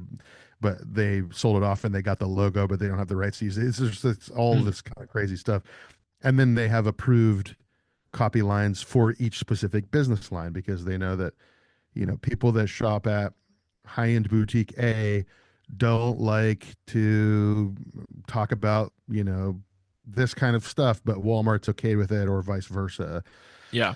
And so it's fun to like, that's a fun challenge. And then the second challenge with Wrangler, which I got away with it on the one on the right, but you're not generally allowed to move the logo or in any way, or like skew it, or you can mess with it. You can make it almost disintegrated, but you can't tilt it. So actually, the one on the right, I actually think that ended up being like straight horizontal on a t-shirt. But it's fun to play like in the one on the left, like tilt the shape, add some other like motifs of like circles within and stuff in it as an ensemble. It feels exciting, but it's just a Hmm. logo in a box basically. Um, and it's really fun. The like legendary aspect of some of these brands. It's really fun to play with, and like 80s, 70s, 60s, like really dig into like different aesthetics or like remix them. And it's fun. I really like how some of this Wrangler stuff came out. Yeah, it is nice how you can pull an old, maybe decades old line that still works today. Yeah, totally. Yeah, it's like they have one. Actually, I have somewhere. I have a bunch of Wrangler ads that I bought on eBay that have really amazing um, taglines, and then the European stuff, which is like really racy, some of it, like from the 80s and 90s, the stuff that would just never fly in America. Unhinged. Yeah. Yeah, just like over the top. It's fun to see that stuff and be like, how can we bring in some of this attitude without breaking our laws? But it's stuff Without getting really sued. fun. Yeah, totally. Um, we can move on here. This is music. I do a ton of music packaging, obviously. And I haven't for years. The past few years, I haven't done a ton. It's usually been like repeat clients or a lot of re-releases, that sort of stuff. But this past year, I did weirdly like a lot of music stuff, um, and for artists that had a budget and wanted to like kind of push the envelope. And this small band from Long Island, post-hardcore band, punk band, whatever, rock band. Um, the record's called Dull Bliss. The band's called Sainthood Reps, and they kind of, to some extent, were sort of like, we don't. This was their third or fourth record. They were like, we trust you, kind of do whatever you want. And I had been driving around thinking about um, like what I was going to do, and I shot all the photography for this. So like the cover and the back cover is that purpley thing. That's actually a cell phone photo from a passenger seat of a car in Denmark that I treated, and then Nice. all the band imagery and the repeating motifs and all that stuff. That's all 35 millimeter in my backyard in upstate New York, where the band came up for the day, and we shot around. But the pattern I had seen, a lot of construction was happening up here at the time, and that's that the Tyvek house wrap. Like Yeah. You see that like underneath the shingles and stuff. it has this repeating logo Yeah. thing, um, and that's where that pattern came from. And then I started thinking about like, okay, this is pretty tame stuff as far as like content goes. Like, how can I start playing with the depth of the packaging and play within the packages? Like, we can't do any special crazy folds or anything. Like, this is a very standard package. It's a sleeve with an insert and an O card on the outside. Like, let's try die cutting and adding some embossing and metallic inks and that sort of stuff. So if you're looking at it, this is a clear plastic sleeve with printing on all sides that slides over top of a standard uh, record sleeve, which is die cut holes. And then underneath, there's a standard uh, sleeve for the actual vinyl that is metallic ink and then has a two-level embossing on the letters. And then the center hole is cut on the front to show the pattern through, but it's not cut on the back. So it's a very standard packaging, but when you put it all together, it's like, oh, this is wild. Yeah, I mean, it definitely stands out, and we should talk about you've been nominated for a Grammy for packaging before. So, do you feel like, I mean, whatever that package was for, do you feel like a lot of it is these techniques that get things nominated, or is it more about like the band, the Yeah. timing, the noticing of the whoever, the Academy? I don't know who it is who looks at the Grammys, but like, do you go into that going like this You is know, going to make people pay attention? sort of. Yeah. I mean, there's definitely um I always say like the biggest thing in the category wins, although the last couple of years that hasn't been the case Mm, because they kind of changed the rules on who can vote on certain things. But okay. um, yeah, I mean, it's tough, right? So um, you're talking about a nominating process that it's all encompassing. So it doesn't have anything to do with the music. It's just packaging. Um, but you have to decide kind of personally, am I going to look for beautiful art on the paper or am I going to look for beautiful paper or all these like, bells and whistles or Yeah. some sort of marriage of both? I personally walk into those scenarios going like I'm looking at things going, I love the bells and whistles, and the bells and whistles are fun. Obviously, I like doing that stuff, and it's fun to make the art. But like when you put them together, are the bells and whistles additive to the story of what's printed on the paper that it feels like a cohesive piece and it all makes sense, or is it just blowing a budget because they have it? So like this past Hmm. year, there was a package in by Kiss where it was like a box set, crazy box set with like a 24 karat gold record and all that kind of stuff. But like a lot of bells and whistles that were over the top. But then it was a single. It was like a 45 repress of a 45 single that had nothing to like the art that they used had nothing to do with the song or anything like that. And I was like, that's a no for me. I can't vote for that because they're not. It's not cohesive. They just had a big budget and they threw the kitchen sink at it to try and get the nomination. I'm not going to honor that. Um, so there's like, but then there was an OK Go package that ended up. I don't remember if it won or I don't think it did. Um, that was crazy. The record was like you open it and it had this crazy paper dome that like popped out and all this kind of stuff. And then you read the song titles and you listen to the record and you kind of look at the rest of the artwork and it's all based on these spheres and all this kind of stuff. And I was like, that's perfect. That's like we had a budget and we want to do something crazy and we're also telling a story that's all encompassing here. Anyway, I could go run around on the Grammy stuff, but yeah, this is a package I think that on the day that the nominating committee would probably look at it and go like, that's worth taking a second look at. Hmm. But we don't do it. I, I never I never go into it trying for that. I think you at the end of it when you send it to print and you get your proofs back, usually that's when I go like, oh, this has it because I have to submit it. Right. And if I do 50 records in a year, which I don't, but if this past year I did 10, three of them I'll probably submit. Okay. Because you kind of got to make the decision like this is something that's worth submitting or this is something that isn't. Because you see there's some of the stuff that gets submitted, it's like a cassette single or whatever. You're like, that's not, you've wasted your time and money and it's not going to get nominated. So um, it's fun to do this stuff. I still really love doing this. And um, this is still the most fun that I have as a designer, mainly because it's no pressure. Like Yeah. there's not a board of directors. There's not a CEO. There's like, if the band is excited about it and the fans are excited about it, that's the battle's won there and you can it's still a physical product. Like no shade on websites and commercials and all the stuff I work on, all that stuff too. But it's really fun to get a box in the mail and have the real stuff and hold it and be like, wow, that's, that's still not lost on me. I really still love that part. Yeah, it's so intuitive. There isn't somebody saying it needs to say music on the cover, let people know what it is, or Right. price, or Right. act urgent, act now. Although all those things on the cover would be kind of interesting Yeah. Yeah. if that was the brief. And you do have if you do work for major labels, you still have the like hype stickers and all that kind of stuff. But You got to add stuff. even within that, like that can be additive to the package, which is like Yeah, that's totally. fun to do. It's fun to try and it's like it's working with a barcode on the back. Like Make it not bad. Yeah. how do you get this to be part of the art and not an afterthought? Yes. And that's always a challenge. Like that's a fun challenge with this stuff. It's great.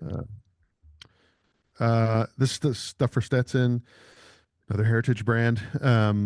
Two examples of graphic design, and then an example of art direction for photography. I They brought me on.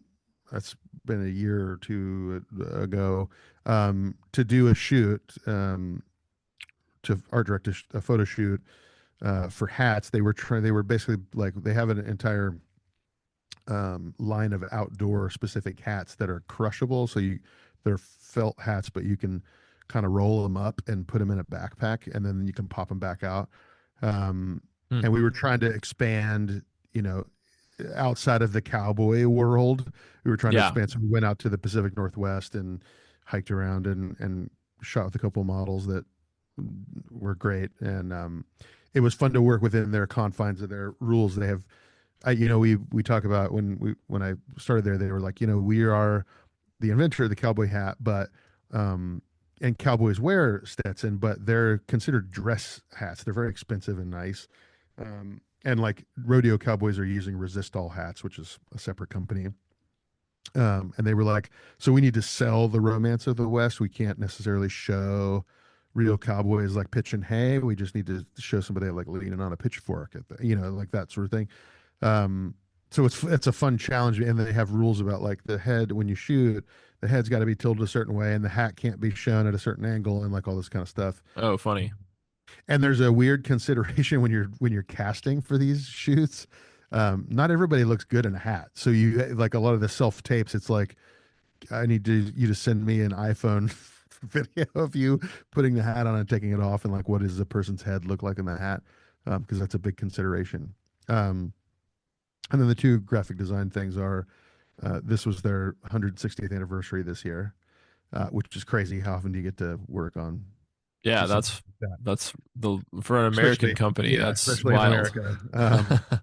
And and they asked me to brand the anniversary. So like take the existing Stetson brand, extend it into this 160th world, and they got used on the Nice. hats, which is very cool. It's like those are forever and they're like limited edition things, and people were excited about it, and it's fun to see it out in the wild. That's really cool. Yeah. There's some type treatment stuff. Mostly this is once for a restaurant, two for music artists. I like doing this stuff because it's off. This is what I consider to be like capital G, capital D graphic design. This is Hmm. like pure communication. Um, the Blanca one on the left. Blanca's a really high end restaurant in New York City. Not sure if it's still operating or not. I think they maybe closed last year. But they are in the back alley behind Roberta's Pizza, in Williams, or in Bushwick, and they were coming to Seattle to do a guest dinner at a really fancy high-end restaurant there, and then we did a screen printed poster for the thing, and I was thinking about like walking around Brooklyn and like broken windows and that sort of stuff, and it's fun to in the context of a white tablecloth restaurant to present the guest chef's restaurant name in this like very punk way, Hmm. and kind of scare the white hairs a little bit. So it's like that to me is like that's graphic design. That's the whole point Hmm. of the thing.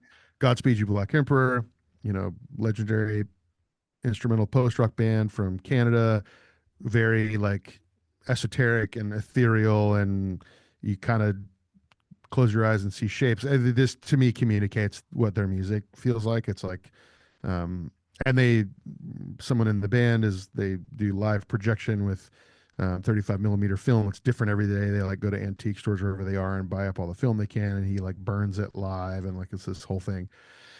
So that's community. That was for a poster for, and then this one on the right is it's a lyric from a band. It's for merchandise line for a tour, but that it says "Lost Myself to Find Me." It was like the theme of the tour. It's fun. This is the most fun I had doing one of these things. I printed out the type treatment, taped it on a window, and then put some Vaseline on a piece of glass and held it up there and photographed it with my iPhone and then scanned it and half toned it, and like this is the blurry kind of effect. Nice. And it just feels nice. It's like, again, pure lost myself to find me. It's disintegrating. Like this is pure communication. I still really like doing this kind of stuff. It's fun to dust off the old scanner and printer and that sort of thing, which I feel like is lost these days. A lot of people would probably do this stuff fully digitally, but none of this is digital. Even the Blanco one, it was like cut it with an X-Acto knife and arranged it and scanned it. Um, it's nice to summon the spirits of The Paul physical. Rand. Yeah. Yeah, exactly. Yeah, we were uh, watching Monsters Inc. last night, and just like the credits to that movie and the yeah, throwback amazing. to that Mhm. style, I was just like, this is completely unnecessary to be in front. It was like in Yeah. front of the movie, Yeah. and because I haven't watched it in 20 years or something. And it's just like that's to me that's what graphic design is when you say capital G capital D, it's like completely unnecessary and Yeah. completely Yeah. amazing at the Yeah. same Yeah. time. Yeah. I think Like there's you something to said, be you don't know no one needs to wear the t-shirt, but like wouldn't that be no. Yeah. awesome? It's like I think maybe it's graphic arts is the Yeah. difference. Like I don't know like what the difference there is, but this stuff is really still really fun. There's another music package. This is probably the crown jewel of my music packaging career that came out this year. Um, again, playing with depth, and again, just kind of freaking existing pieces. Like nothing here was custom. Um, Custom in the sense that like I was using existing die lines for this stuff. We didn't make anything new. Hmm. Um, so this is a clear sleeve with printing, and each piece of this too, I should mention, is its own piece. So like once you pull it all apart, each piece makes its own piece of art, and then they come together and make the full thing. So the sleeve, some printing is on the front, some printing is on the back, and they're reversed. So when you pull that clear sleeve off and you look through, some words will actually be completed by what's printed on the opposite side, and then vice versa if you flip it around.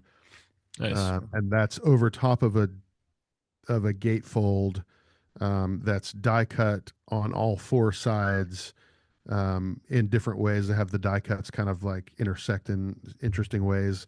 And then in pocket one, there's a clear acetate insert What's that has pocket one? Is that it's the front of yeah what we're looking at on the so right? the first pocket of the gatefold, like if you were to open the gatefold, the thing that would be on the left hand side Oh, okay. in the front, slid into there is a clear insert that has lyrics printed on one side one direction and the other side on an opposite plane going the other direction, so you kind of have to flip it over to read it, and Okay. that's protecting the record, which is in a half sleeve in pocket two, facing out of the window. So if you look here, like this hole goes all the way through, and it Mm. will show you this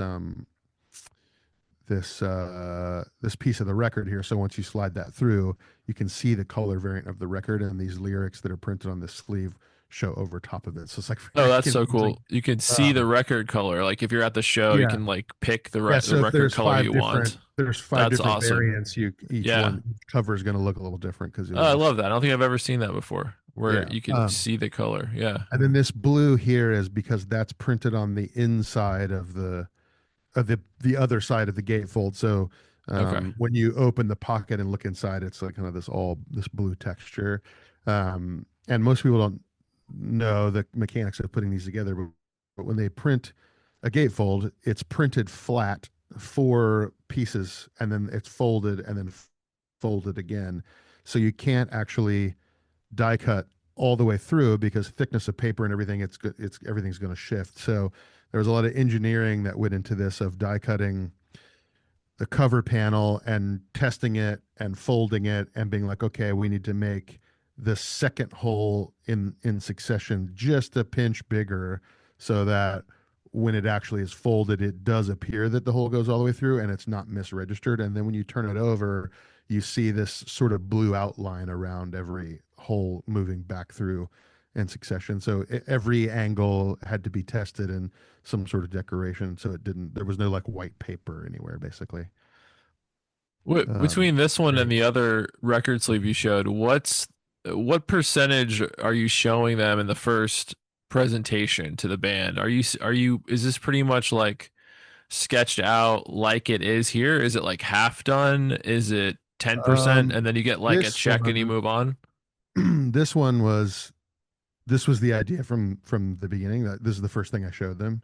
Okay. Uh, this one we did the cover, a complete build of the cover. So I finished the cover first, which was basically just this image with these letters here that look kind of like the old mailbox stickers. Yeah. Mm-hmm. And then we deconstructed it from there. And we're like, okay, how can we make this? How can I I cut gotcha. this apart to like be Okay. something interesting? But this was basically like this is a sister record to an earlier thing that has this big like eye on it, and they were like, this one's about sundown. And so I started doing research on all these old diagrams of like sky color as the sun goes down different angles, the blue hour and the golden hour and all that kind of stuff. Made these sort of false diagrams with those colors, and was like, okay, how can I actually, you know, pull this apart and make. So when they first saw the concept, I basically had in Illustrator, I had this exact setup, Mm. but with just big swaths of color, and was like, Okay. this is how the cover's going to look. And then I went through and like every part of this is handmade. So like the reason why this looks like a slightly lighter black and this you see this masking tape here is because this black is construction paper and that's actual masking tape, and this is chalk, and I photographed it from the top, and then Nice. these are all marker like drawn and filled in and overlaid Wow. with tracing That's paper. cool. Like Mm-hmm. every part of this is handmade. So Nice. again, totally unnecessary. Could have done it in Photoshop, but why not? So it's fun. It's fun to have clients, especially music clients, that are willing to both spend the money for this sort of thing because this stuff is not cheap to do, and also that want to do like interesting stuff because most artists, they're gonna most of the ingestion of this music that's on this is going to be on Apple Music or Spotify. So Right. this is like totally, literally unnecessary, but it is a lot of fun. Yeah, well, when you see vinyl sales ticking up and an Yeah. industry kind of catering to vinyl sales, and then you see packages like this and Yeah. Grammy award winning packages, it's sort of like if you only ever knew one basic store brand and then you walked into, a fine art store and you saw like all the options that are out there. Right. It's like it gives people the ability to fall in love with music again. Where Totally. obviously kids today they're like talking about VHS tapes and buying DVDs and Mhm. Blu-ray now, and they want to have physical media. Yeah. And it's just like, oh, so just the pendulum's just gonna swing the other way now. Like we're just gonna Totally. go back Totally. to like cassette. I think you said cassettes earlier. It's like Mm. you're gonna design a J card Right. that wins an Yeah. award because Got one sitting the right ki- here that I the just kids did. want the kid. Nice. I mean, yeah, this stuff's fun too because like there's a lot of like these little notations on this stuff. Like this all has to do with the band and content of the record, but the band doesn't even know what they mean. I didn't tell them what they mean. Um, so there's like an incredible amount of trust there, and nobody's been able to figure it out. Like, so it's fun to I'll know that forever. And to me, as a fan of music, like if my favorite band did that and put this record out, I would be like, what the hell does all this mean? I mean, Yeah. it's like the old days, like Nine Inch Nails packaging, and there was one Nine Inch Nails package they a few years ago that was printed in, the ink that's on carbon copy receipts, like where they, Yes. show the other side. It was printed in that ink Oh, on wild. clear plastic, and Okay. when you pull it out, it all smudges and Just falls like apart, and ruins you it. can't read it. Oh, that's Yeah, cool. and it's That's like so that's awesome. adds to the story and the aesthetic of That's what's so happening. cool. Yeah. Yeah, love that. Here's some beer work. I was the kind of de facto creative guy for a brewery and bar in Florida with a couple locations. And we went into this brand, and I did the branding and a lot of the naming of these beers and that sort of stuff with one of the partners there. And our motto was always be a little shitty.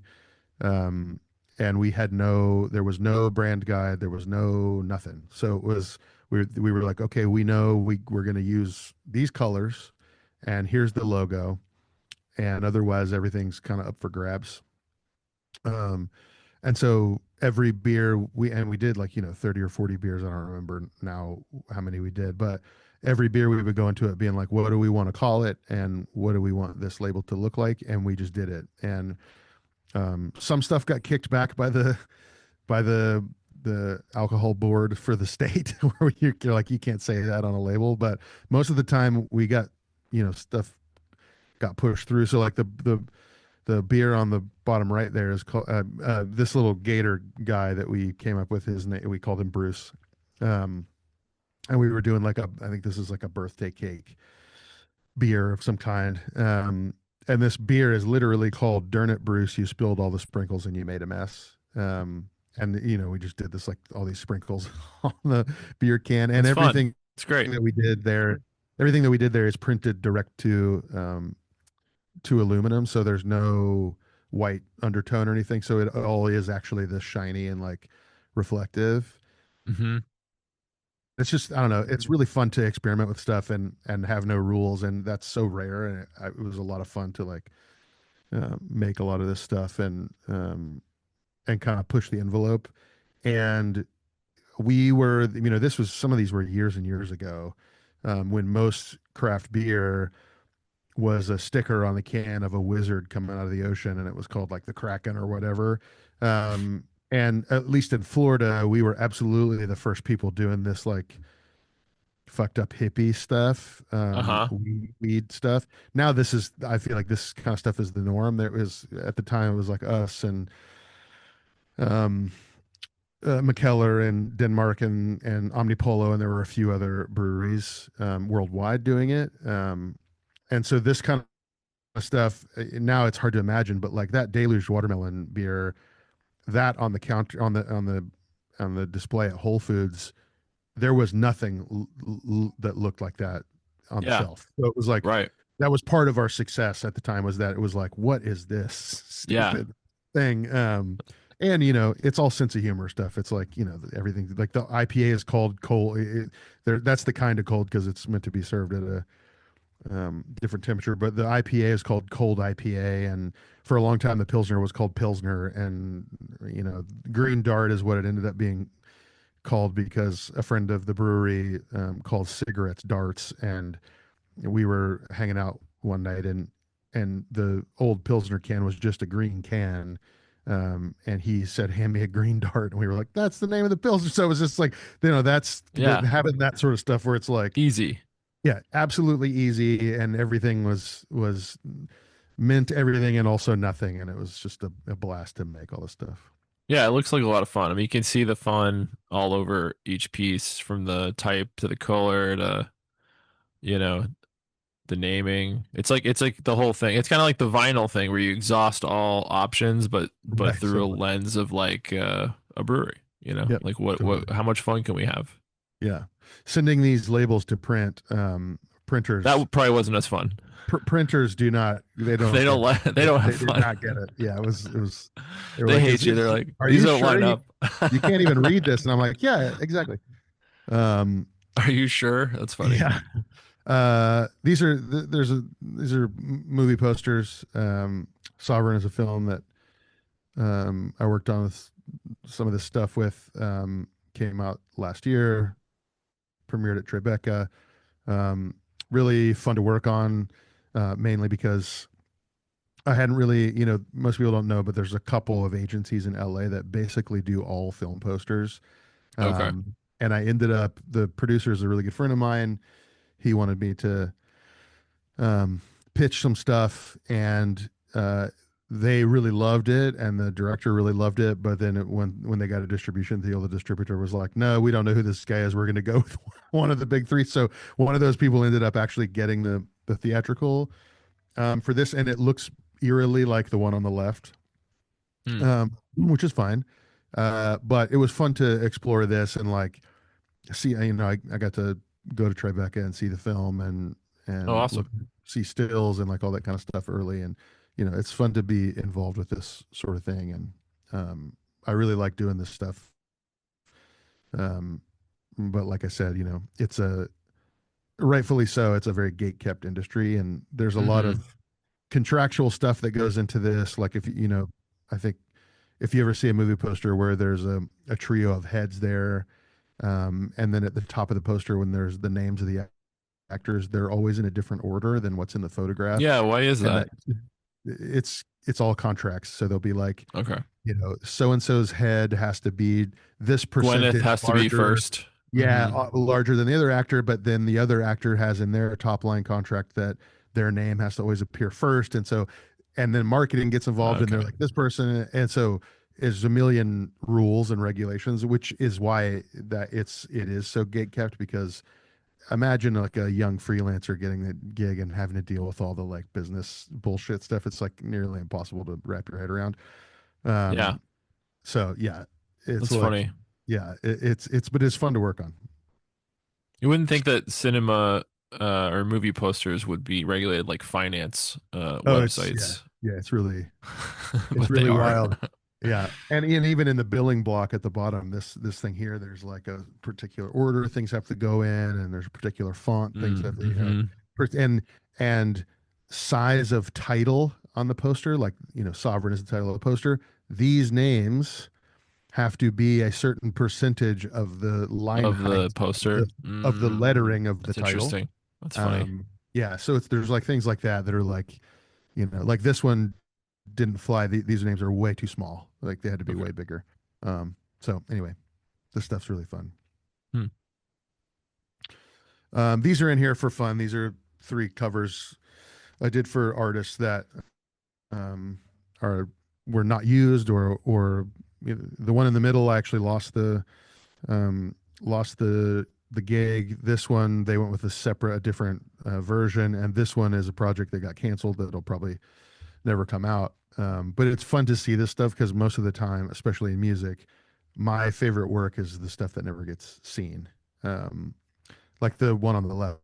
It's probably my favorite album cover I've ever done, and no one. This is people are singing it here for the first time. So this one I can't say what it is because it may still happen. May not be this cover, but the project might still happen. This one was for Taking Back Sunday. Warner Brothers ended up going with a different artist, and this one was for an artist on Universal named JMR. I did like 4 or 5 covers for that, and he chose a different one, but I really like this one. And if you know, and I'll say I'm genuinely against reusing material because, in Mm-hmm. my opinion, like I made this stuff for these projects. How in the world could it ever connect to a different project? I find it fascinating that designers can do that because, in my mind, A, I think it's a cop out, and B, I'm sort of like, you obviously weren't invested in the project enough or didn't know enough because if you can make something general enough that it can be used for something else, then it wasn't right for the thing in the first place. But you'll notice I did reuse this because I really love this shape here. Mm-hmm. Um, is this right here? Oh, so, look at that. um, Okay. so yeah, there's like certain things that you keep in the library. Um, But and you you had know, that was just for fun though. That first one you had done on your own, totally, right? yeah, Yeah. yeah, and this I'm indifferent about reusing textural elements, obviously, fonts, Hmm. textures, that sort of stuff. This is I would consider to be a feature, and I wouldn't reuse that because it's a feature anyway. I have all these weird rules about how I work on stuff, but yeah, I love this trio of album covers. Yeah, it's really cool. And then lastly, I think is this. This is a really good example of the DIY feel that I try to get with most things. This is a punk band from California that are really good friends of mine, and Who is it? it's a band called Souvenirs. Okay. Um, this is a great record, but they had this idea. A lot of the vibe of the record is they were talking about this was years ago, a couple years ago now, like all the kids on in cages Hmm. at the border and that sort of stuff. Wanted to communicate like how sad it is, and we had this idea of like, oh, it'd be crazy like this, a California sunset with hands trying to climb a fence to nowhere, like they just kind of can't get out. And we tried to find stock photography and I tried to hack it together to Photoshop, and we found a couple images that were really cool, but it was like it didn't feel iconic enough. Hmm. And I we had no budget. I mean, they were, I don't even know if I got paid for this project, but I was like, well, let me try and shoot it. So I set up my camera in my living room in my one bedroom apartment in Seattle, went to Home Depot, got a section of fencing.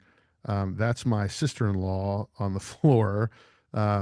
And my brother-in-law and my wife helped me kind of hold the fence. And we shot, I mean, you can see the image on the camera there. That's just blue light that we threw on the wall so that I could get like a good gradient. And then I painstakingly went through and cut out every single fence Oh my line. gosh. I was gonna And say, how did you get that background to look so clear, but yeah, you didn't shoot it like that? You had to put no, it in. yeah. So That's it's wild. dropped in, and then I mean Wow. this you can kind of see this blue right here. That's the blue on the wall.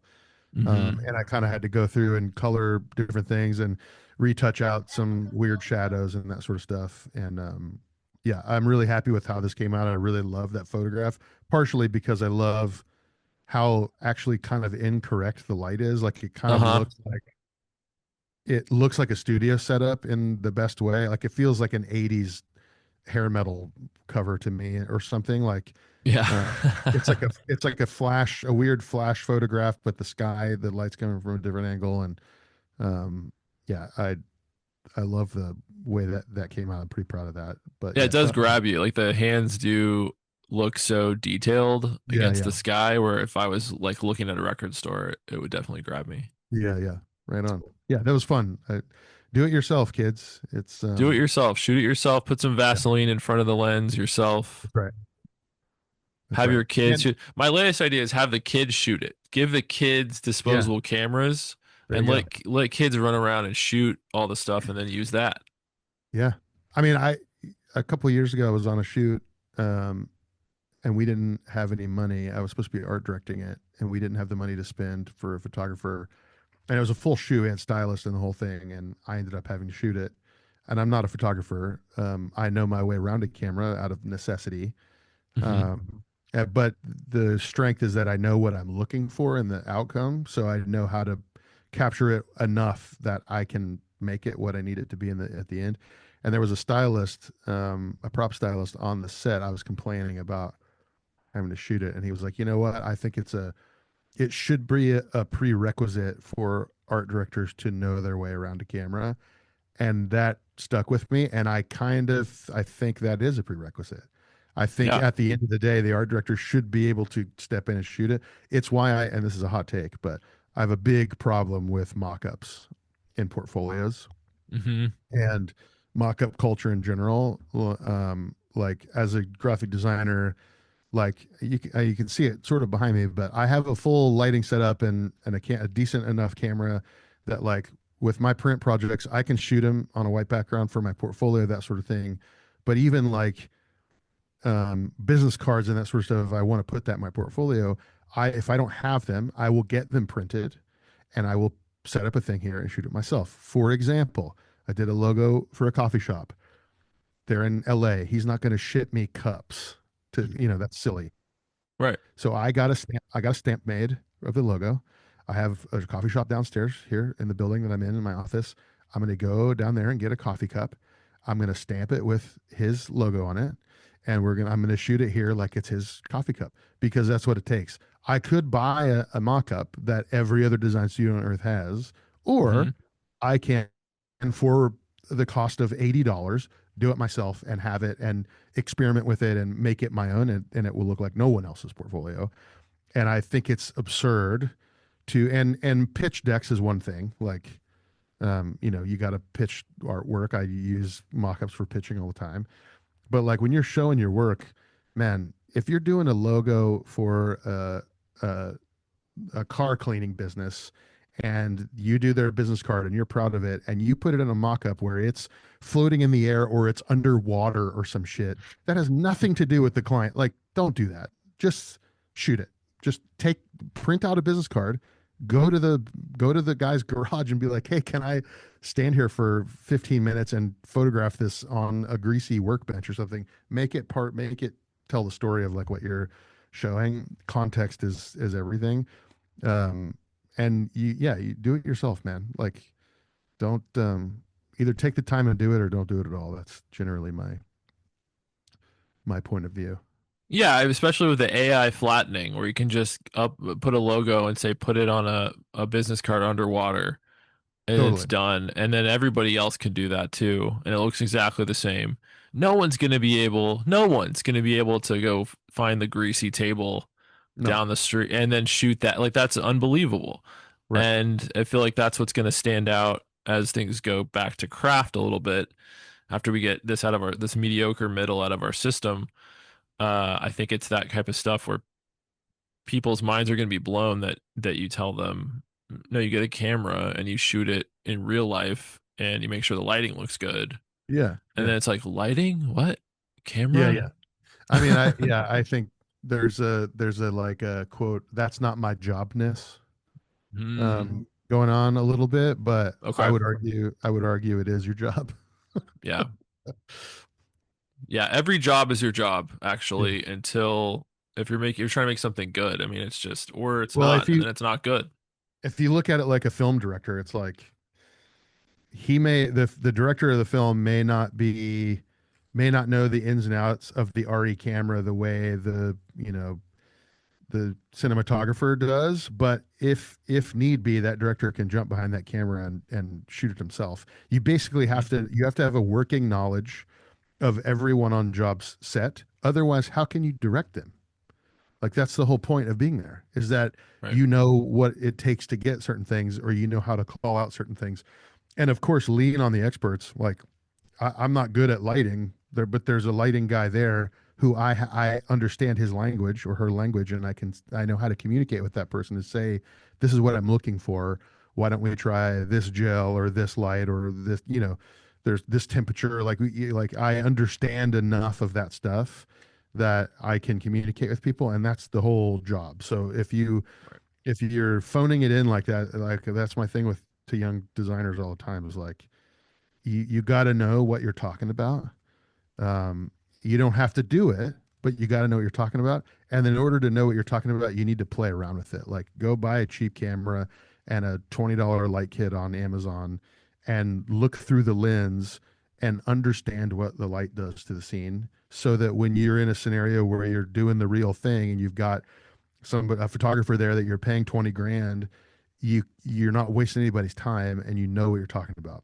You know, a little bit Exactly. of It's a it little bit of a comes from the tangent, but it comes from the play. Well, it comes from the play and experimentation. That's how you develop a sense of what works and what doesn't. If you never tried, if everything you shot was through your iPhone, which is going to be, algorithmically correct, then you've never seen what an accidentally low light photo looks like, correct. or I don't know, like a sunset, or like you Yep. said, the blue gradient on in a room with your friends, and then you have to go in and fix that, and then like, what's that like? Right. That took hours. Is it worth it? Like, what would you do different next time? All that stuff. Yeah. Every project, even if it's not intentional, is an opportunity for you to expand your skill set. Like, there's always something to learn from somebody else or from observing, and it doesn't need to even be the point of the project that you're doing. If you Even if it's a business understanding, if you're working on a logo for company A and you dig into the business and you understand it from their point of view, that's something that you can walk into another project like with that knowledge and being like, oh, I understand carpet cleaning because I did this logo. You're a window cleaning service. Surely there's some Hmm. parallel here. Um, it's all good stuff to know. Yeah, there was a designer in New York I saw at the brand new conference. I forget his name. He's a very been around a long time, many decades, and he was like, if you're working for a laundromat, go sit at the laundromat. Yeah, Like 100%. where the people are, where your client is. Like don't make a website at your house and never actually show up there. How can you make 100%. anything that speaks to the environment or the position? And of course, working remotely, everybody thinks like you can do it all remotely. You can, but if you show up physically in person, there's a wholly different vibe that you notice all kinds of new things that you would have never Right. noticed, like the Oh greasy man, workbench thing. when I was working at Filson, um, it was my first like foray into the apparel and fashion world. I was working on ads or something, and we were fortunate enough to be the office was above the factory, and our creative director at the time, this guy Maurizio Donati, who worked at Levi's, and he's kind of a legendary guy. He came over to my desk and he grabbed my arm and he stood me up and he was like, "Have you?" He saw I was working on an ad for a new jacket. And he's like, "Have you touched the jacket and worn the jacket?" I was like, "No." And he's like, "Now, right now, go downstairs into the factory, put the jacket on, walk around, understand it.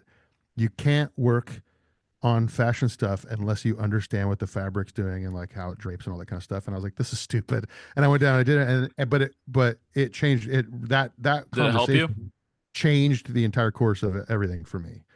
Um, it Hmm. was working at a rug company. I was like, the warehouses in Georgia, get me on a plane. I want to go down there and talk to these Mm. guys that are doing the sewing and like it's just easier to understand everything end to end if you understand everything end to end.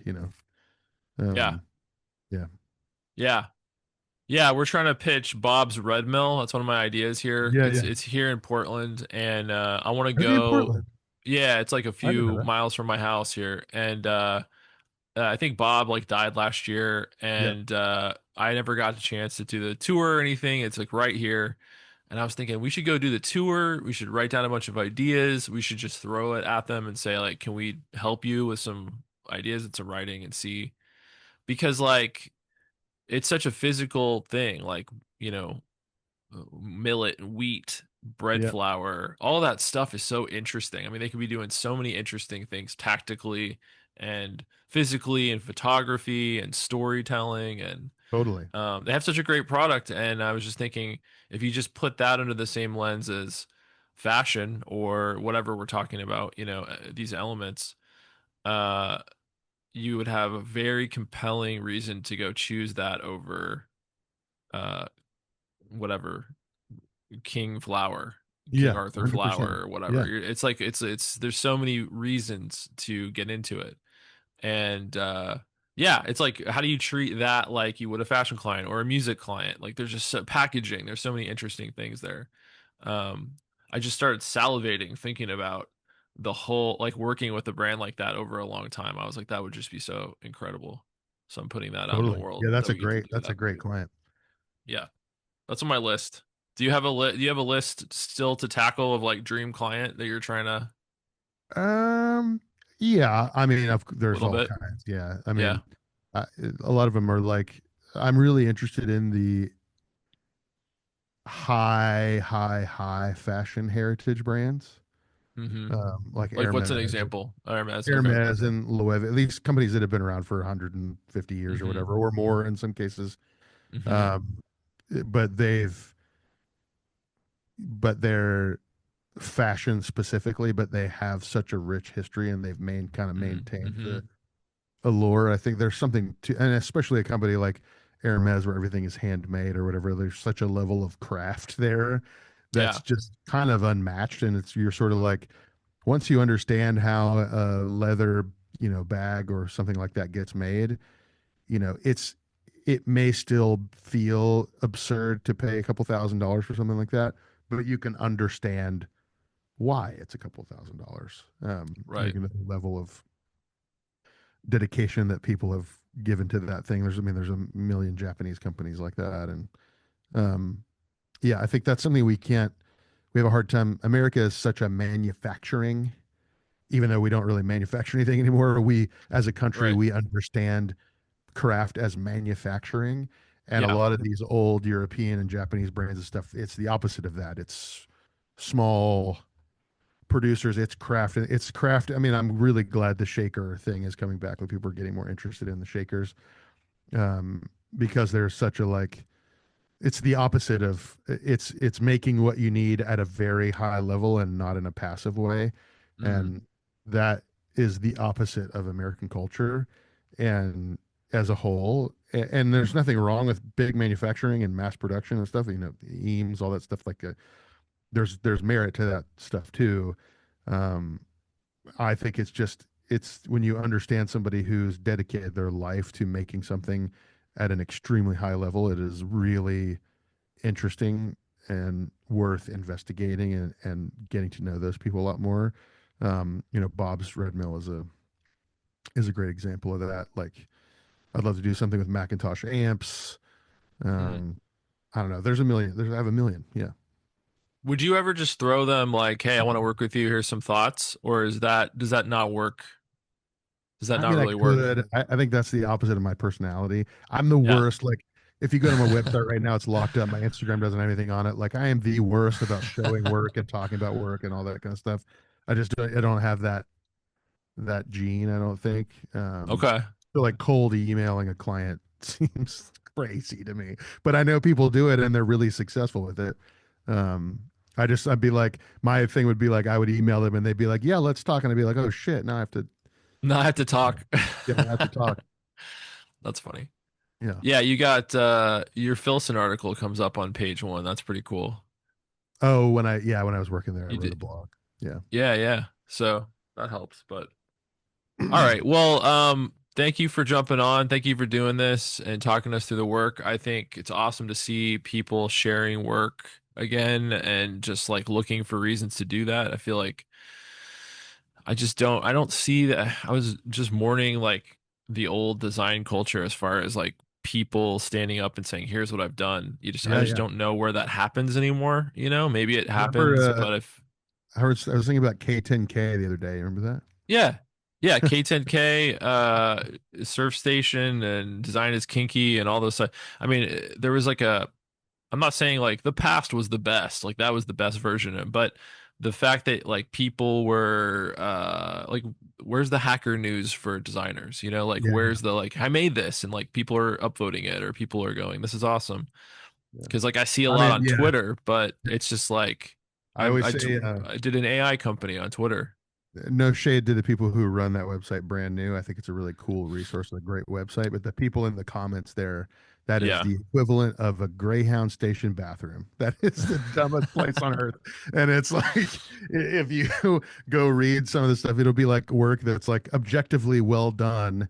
They just don't like the way they drew the S or whatever. They basically are like, They're like, you're a worthless piece of shit. delete Like, this, delete God this. damn, Yeah. dude, these people are Yeah. brutal. And then you look at the people's websites and stuff, and you're like, you haven't actually worked on any projects. You have no idea what it's like to work with a client. Shut your mouth. Yeah. Yeah, you just gotta ignore that stuff. But I've had friends on there get good reviews, and I know they really care about it because of like just the fact that it goes back in the Right, day, right. to like, oh, I wanted to get legitimized on there, but now Totally. Yeah. I don't think this new generation is even aware that exists. I think they're like, I make 5 brands a week. This Yeah. is what I do. Take my course. I don't know. I don't see a lot of love as much as I see like hustle. Yeah. Oh, yeah. Um, There's a lot of and that. so it's like the hustle thing that's taken, like it'd be cool to bring the love back. All right. Thanks for doing the show, man. Appreciate it. Yeah. Great to catch up with Thanks a lot. you. And Yeah. I'll be putting this out today. So look Right forward on. on LinkedIn. Cool. Thanks, man. All right.